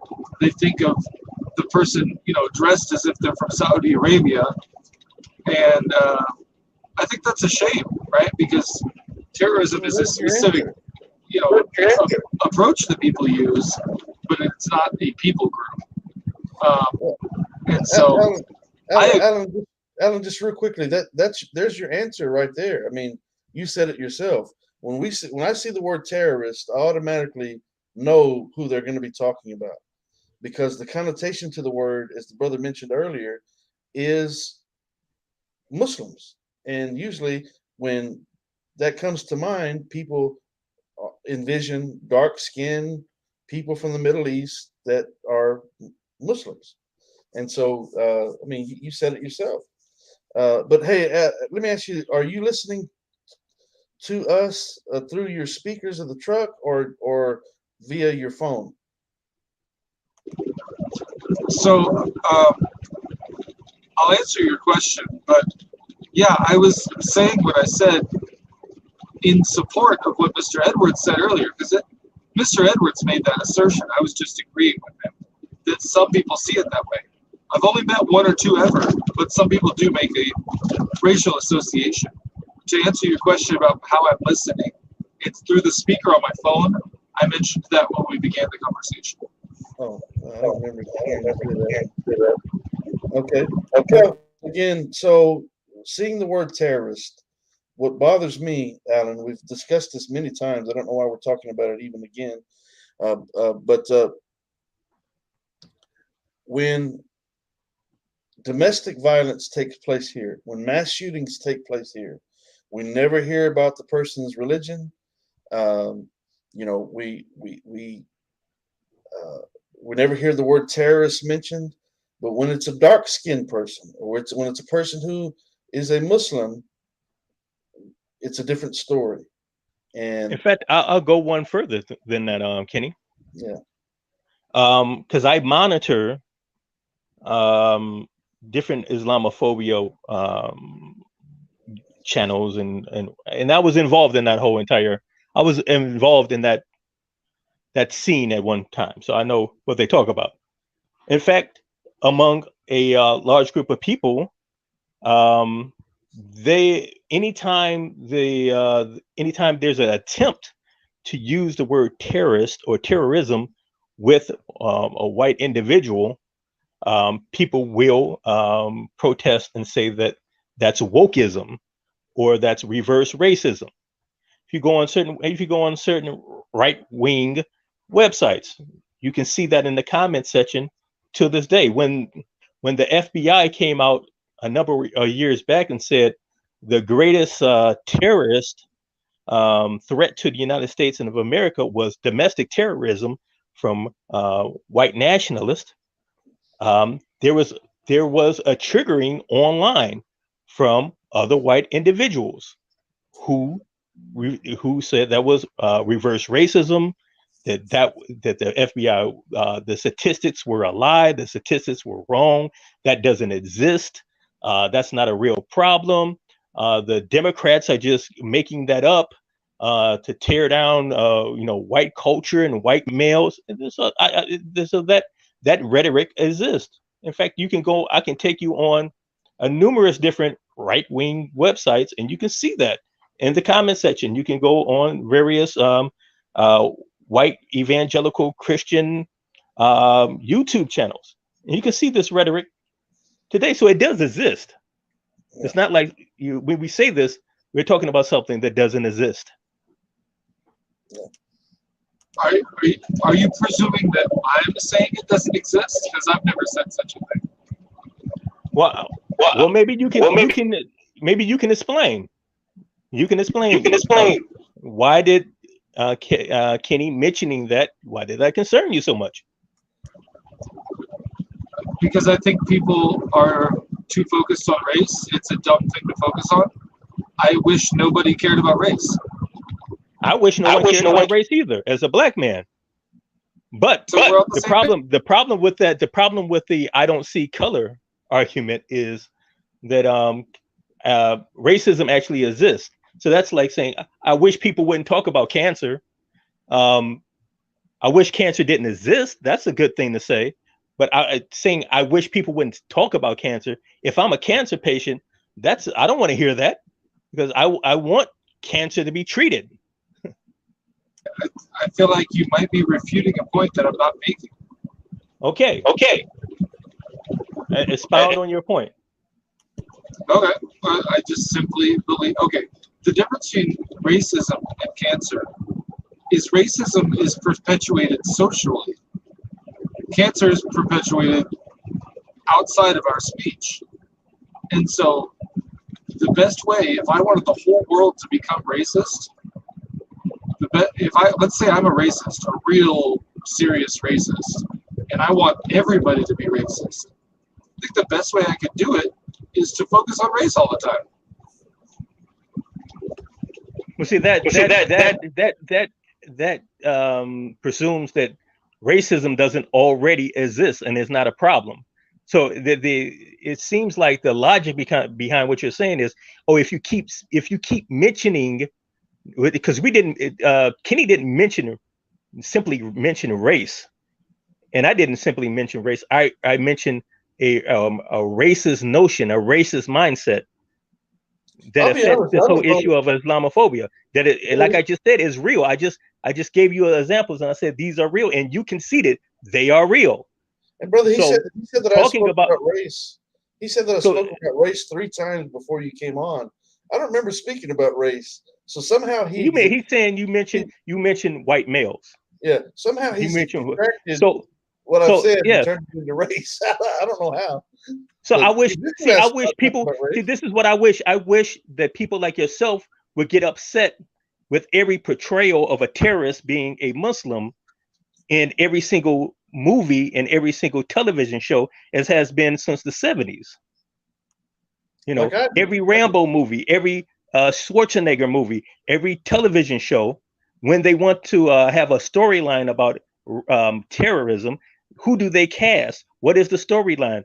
it's been 1,000 movies, 1,000 television shows, and as we know, it's called programming for a reason, because when you see a certain image and you hear certain words over and over again, you get programmed. So actually, in a way, I agree with you, but I don't agree with you applying that to this show. You need to apply that to the whole of a society, so we can get rid of this racist problem. Yeah, I missed much of what you said. As you can tell, I'm in a noisy environment, so I'll rewatch this later. Mr. Edwards, you and I probably agree more than we disagree, and so I'm not sure why I. Because it sounds like you're implying that by me mentioning white men, that's going to perpetuate. If we talk about white supremacy in any shape, form, or fashion, that's going to create more racism. And the thing that we should do is just never speak about it. And somehow, if we never speak about it, it'll go away.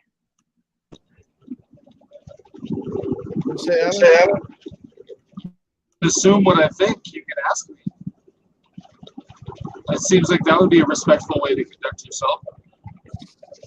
I don't think he's being. I think he's analyzing what you have said. I mean, to be real respectful, to be totally respectful with you, I don't consider myself the smartest cookie in the cookie jar, but I consider myself a little slick, and I see you as someone who's perpetually playing the victim in this conversation, because no matter what we say, you claim that you're not triggered, but you sure enough act like you're triggered. What? The victim of what? Because you claim that you're not triggered, but every time you speak, you sound like you're triggered. Are you talking about my tone? You don't like my tone? Your tone and what you're saying. You seem like you keep seem to put forward this idea that Kenny mentioning white men, that's something bad, that's something wrong. Some of the things that I've said, you made that is something bad, it's something wrong. People need to stop mentioning race because that's something bad, that's something wrong. I don't know. I don't understand. Maybe you need to. I don't know what goes on inside your mind, inside your heart. But I can only read your reaction as I'm having this conversation with you. On top of that, Alan and I have had this discussion about religion and race dozens of times. Yeah, and he always. If you really have a problem with racism, why do you only have a problem with the word white male being mentioned a couple of times? That seems to be the thing you're triggered about. Before I answer, you've mischaracterized me a couple times. I feel like I need to correct that. You said that I say it's something bad and something wrong. I did not say that. It's untrue. Oh, is this something good? Is this something good? It was something that I neither characterized as good or bad. I was just asking why. Okay, and it was explained to you why. What? It was explained to you why. I'm sorry, if the sound is too quiet, I'll hear it. When I re-listen later, I'll hear it again. But I'm not sure, like, you say that it's good to discuss. Racism is real, we should discuss it. Okay. Hold on. It's part of the topic. Sir, please don't interrupt me, sir. So, I'm having a conversation with you. So you say we got to let him speak, brother. Otherwise, whenever you speak or I speak, go ahead. Go ahead. Alan. Am I unmuted? Yes. You say it's something that we should discuss. I respect that. So when I open the discussion by saying, "Why do you keep bringing up race?" Does that make me a bad guy? I'm just wondering why is that concerning to you, but other aspects of racism aren't something you seem to be concerned about.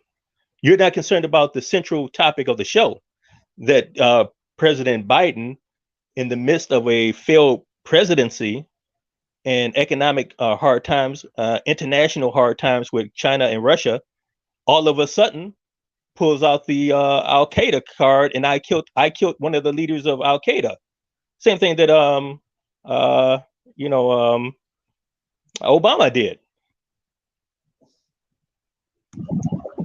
So I didn't mention that because I agree with you on the premise that governmental leaders often bring up distracting narratives to take away from their own failures.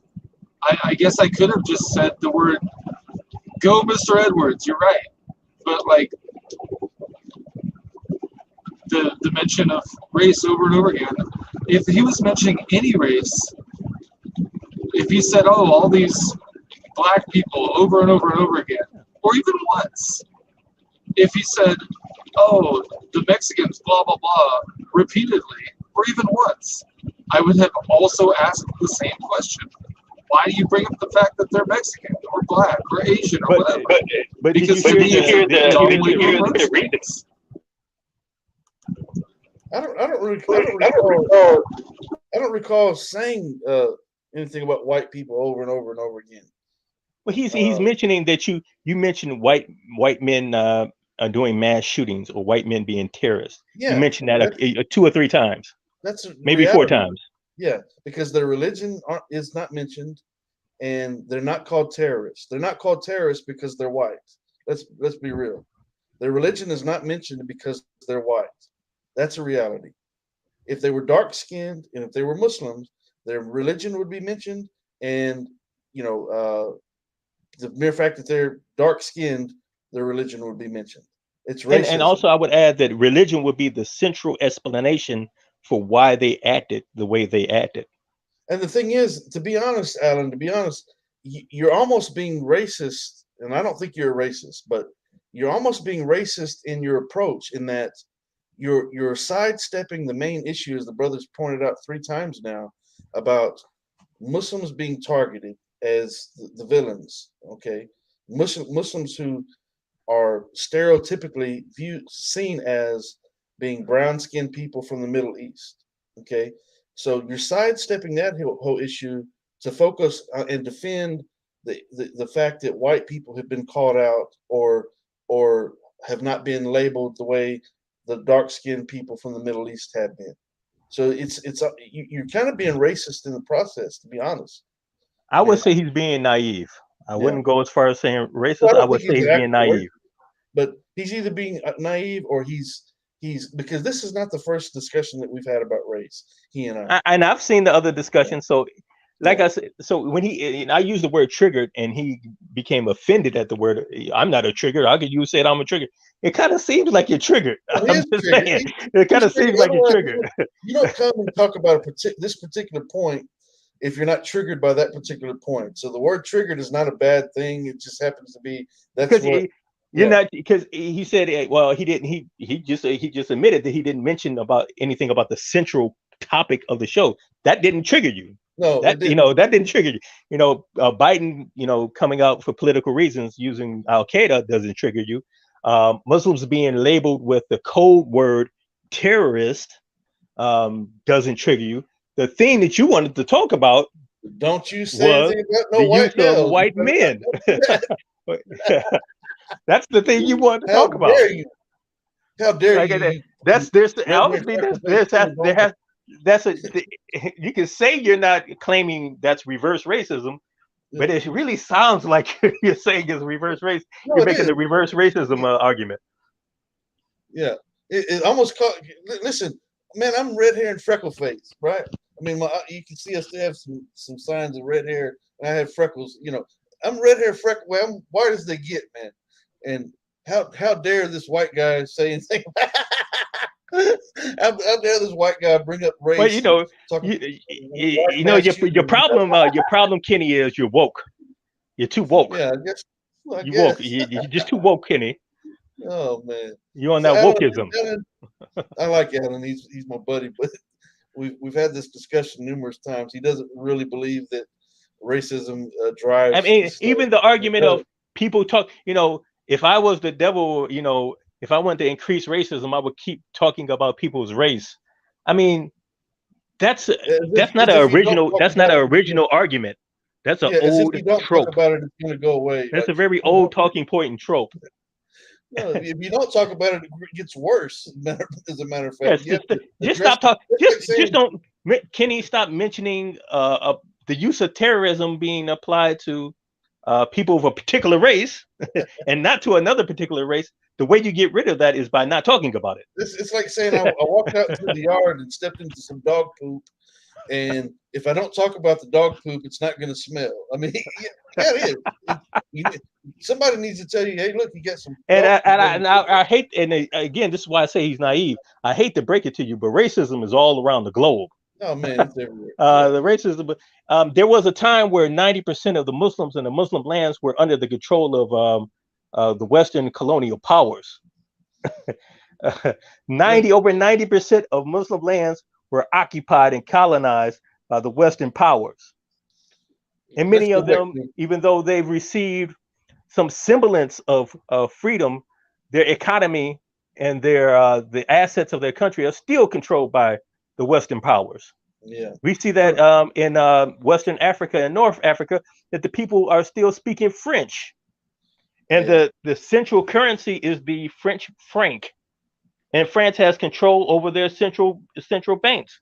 So even though there may be Arabs and black people at the head of the government, they bow down to the Western powers. Yeah, brother, let's go back and pay tribute. So I mean, global racism and beyond global racism, white supremacy still exists. Yeah. And when you and there's a problem in America when you even mention that or attempt to talk about. If you use the word white supremacy, it seems to be the same group of people, white men, who get triggered by that. Yeah. And say, why are you talking about that? Stop talking about that. It bothers me when you talk about that. It's racist when you talk about that. Let's go back to him and see what he's got to say to respond. During the time I was muted, the first half of the time, I think I was mischaracterized 3 or 4 times. I didn't have a chance to respond. I didn't take notes because I'm driving. I kind of feel like it's silly for me to continue with you guys because all you do is put words in my mouth and then mute me. Alan, listen, we're not putting words in your mouth. What we're doing is analyzing. But we're analyzing what you've said in this conversation and drawing our conclusion based on that. So we're not trying to categorize you or analyze you unjustly. We're taking what you have said and telling you what we think based on what you've said and what you've chosen to talk about. What small, minute version or topic within the main topic that you extracted to make your talking point. That's why we're saying what we're saying. We're not being unjust. We're just telling you why we're saying what we're saying. Go ahead. If that's what's fun for you, if you enjoy just going ad hominem, not really addressing the point, calling something an old trope, even though it's a valid point, have fun. If you like picking on people, I enjoy it. Alan, no one has said anything rude to you. We haven't said anything directly about you and accused you of anything. I said earlier that I think that you're being slightly racist. But I also clarified and said I don't believe that you're a racist, but you're being slightly racist by only wanting to talk about that one particular point. But we're not using ad hominem against you. No one's been disrespectful to you. Brother Abu Yazid, C.L. Edwards, I guess he lost his signal or something. He's not here now, but I'll go back to you. Well, you often invite me to participate. I'd say I don't like the way I'm treated when I participate, so I still figured I'd give it a shot. How are you?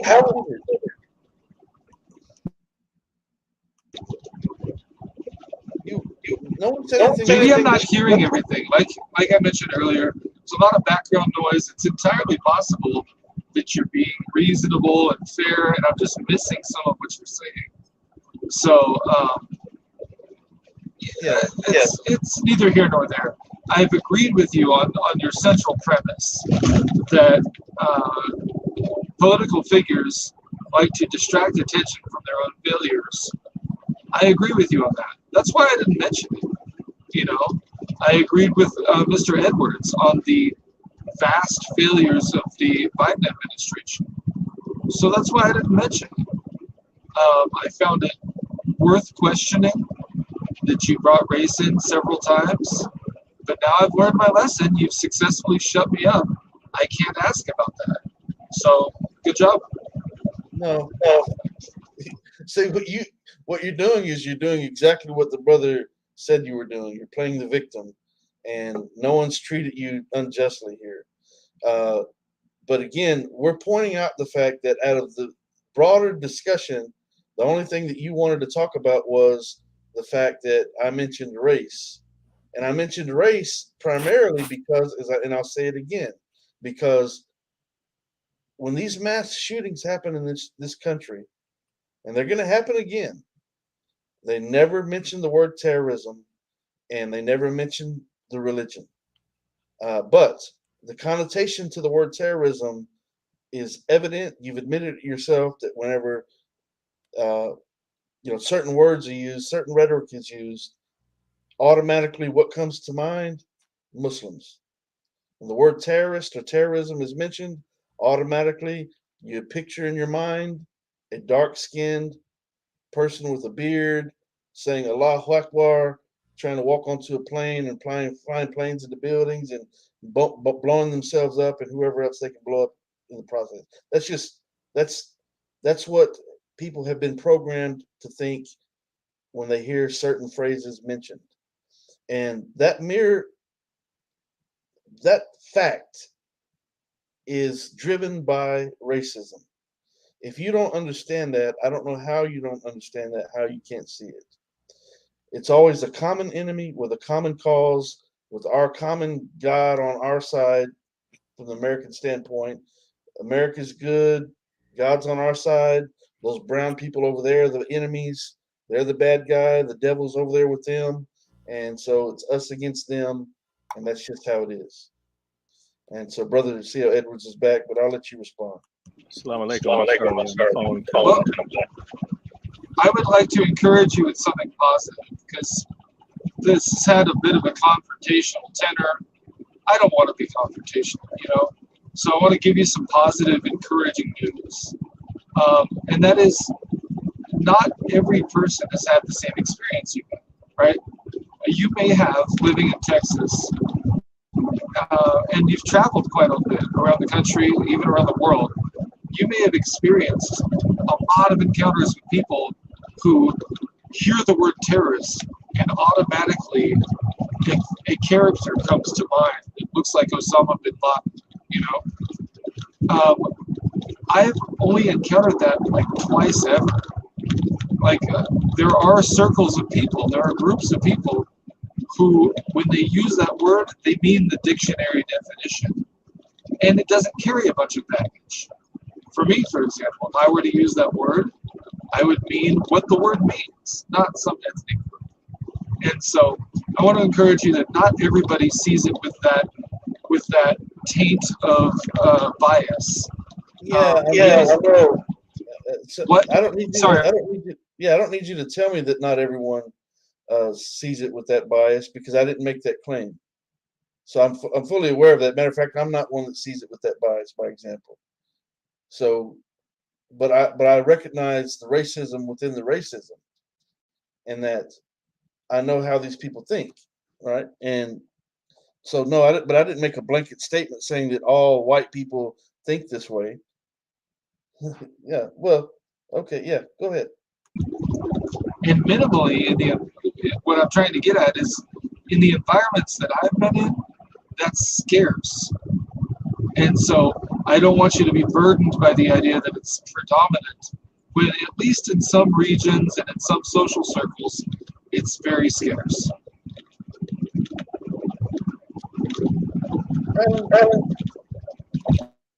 To say that is to, I don't know, it's almost to undermine the ongoing effort by the people of power, the people who make these movies that we've mentioned, the people who write these headlines, their ongoing efforts to criminalize and villainize and dehumanize people of color and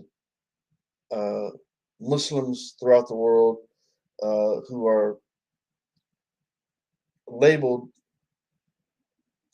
unjustly time and time and time again. So it's almost like you're making excuses. To be honest, uh, it sounds like you're making excuses for the injustice and trying to pretend it away as though the dirt's not laying in the doorway and it's just swept up under the rug. And we're going to just pretend that it's not there, but it is there. And this is not the first time you and I have discussed this. Not even close. We've had this conversation time and time and time again, and it always has the same result. I'm telling you that the racism is there. The elements are there. It's driven by racism, and you continue to deny that. And you deny that by trying to, act as though the people that you associate with in your lifetime and so forth aren't those types of people and so forth. But when you look at the big picture and the ongoing effort and the headlines and the movie after movie after movie that the brother mentioned,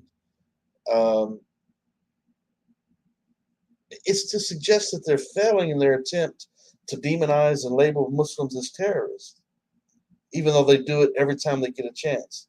They do it time and time and time again. So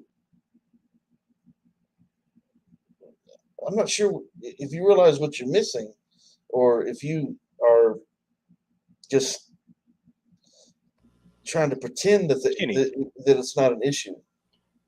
Let me interject for a second. I give credit to AK that he knows the dictionary definition of terrorist, but let's keep it real. The average American doesn't. How many people are coming home from a hard day's of work to read a book or to search words in a dictionary versus how many people come home to watch Disney Plus and surf TikTok? So everybody, he says that people in his circle, that's great. You have an excellent circle. But I was involved in the Islamophobia industry. So, there can't be I don't know that many people doesn't apply because I've seen this. I was involved in this industry where millions of dollars were exchanging and being used. Broadcast television across some of the largest Christian networks in the world, not just in America, being broadcast and beamed off of the largest Christian-owned satellites and being beamed all across the world and purposely being beamed into the Middle East was Islamophobic content that specifically outright said that certain types of people are terrorists and they are what terrorism is, as opposed to other groups of people.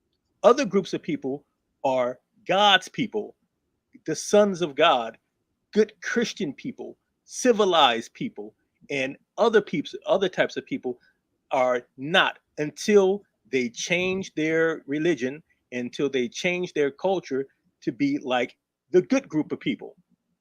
And that's a trope that goes back 500 years. You can go all the way back to the Reconquest of when the Reconquistadors came down from the north into southern Spain and destroyed the civilization of Al-Andalus, and they established the first instance of pure blood, or the one drop rule, where you had to be able to prove you had an ancestor who was a European and a Christian going back 3 generations in order to participate in the new Christian Spanish society. From there, our modern idea of racism came forth. So the whole entire modern idea and application of racism as we know it started from Islamophobia. It started from white Christians wanting to expel Muslims from Europe and cleanse Europe of any trace of Islam and make it a complete Christian stronghold. That's where it originated from. At the beginning of the age of discovery comes with I can't remember the Pope's name, but one of the popes issuing an edict saying that the Western powers had the go ahead and the ability, and they had no reason to respect any ownership of land, any ownership of property, any other sovereign nation outside of Western Europe that was not white and was not Christian, and that anyone who was not white and who was not Christian was in servitude perpetually to the church and to the Western powers. That was the onset of the age of discovery. That leads us up to today. That mindset, that attitude has not vanished off the earth. It hasn't vanished out of America. It still exists. Whether people are conscious of it or they're unconscious of it, it's built into our worldview, how we look at the world, how we put people into categories, how we categorize our own self, how we look at ourselves and how we look at other people. So let's take another word besides terrorism. Let's use the word thug. If you say the word thug on any YouTube channel and ask people in the comment section, describe what a thug looks like, and I guarantee you the majority of the people will put forth the image that they have been given in media. Because even the rappers that we see calling themselves thug and perpetuating a thug culture, they're just employees of multinational billion-dollar corporations who have spent millions and billions of dollars to perpetuate an image of what a thug is, and in turn they've raked in billions of dollars. So racism isn't hiding out somewhere. It's not undercover, and we need to stop talking about it and to make it go away. Racism is big business. It's been big business since the 70s to portray Muslims as terrorists. It was big business for Hollywood. It was big business they built CNN and built Fox News on the back of perpetuating this racist imagery. It's big business for the military industrial complex. So since America, since the 90s, has made its incursions into the Middle East, the profits of the military industrial complex have skyrocketed through the roof. So racism is behind billions of, if not trillions of dollars being moved and transferred across the globe to various different organizations and different individuals. And who gets to be on top, and who gets to be portrayed as one way, and who gets to be at the bottom, and who gets to be portrayed as another way. That's why it's not just talk. It has a real life, tangible result.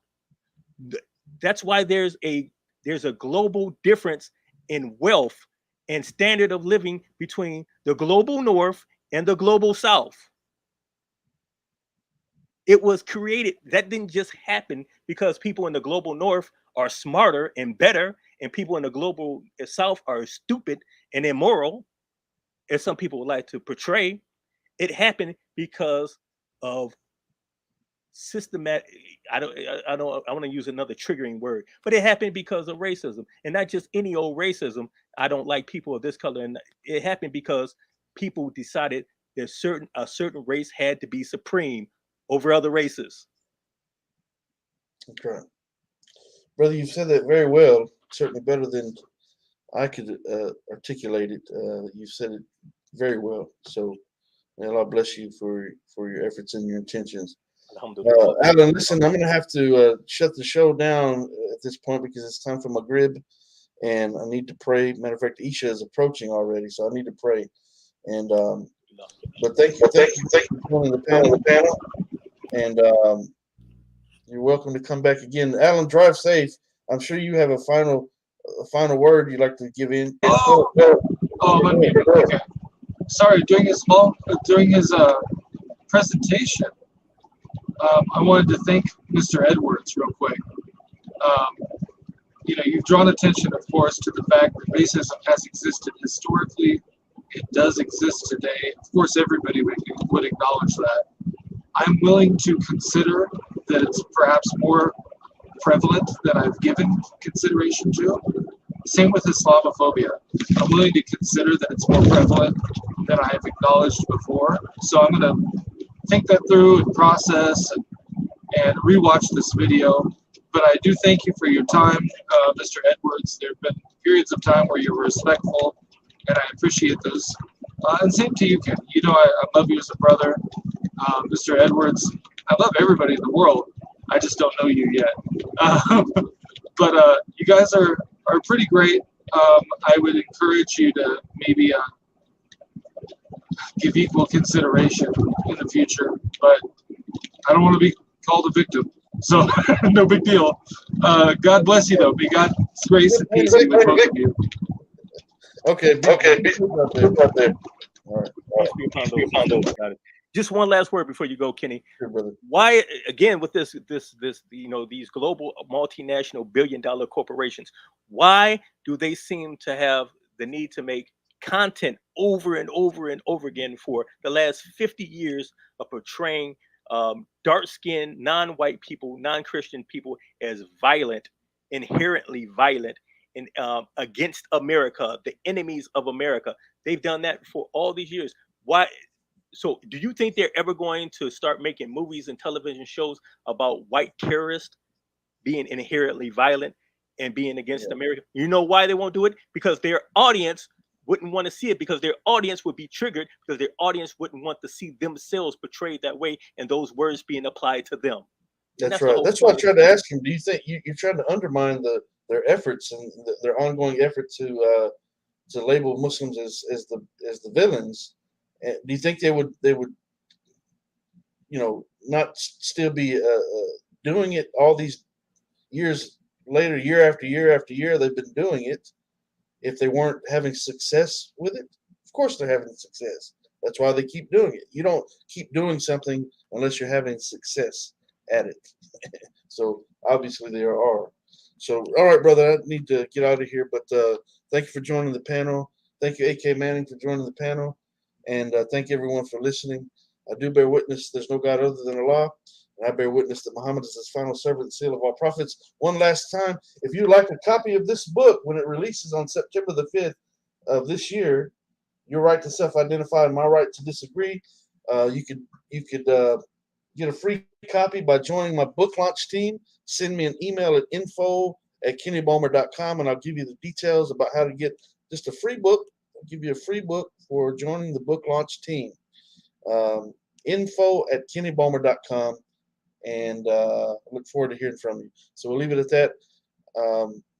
Brother, thank you once again. And I'll leave everyone by saying Assalamu alaikum, rahmatullahi wa barakatuh, alhamdulillah, rabbil alameen.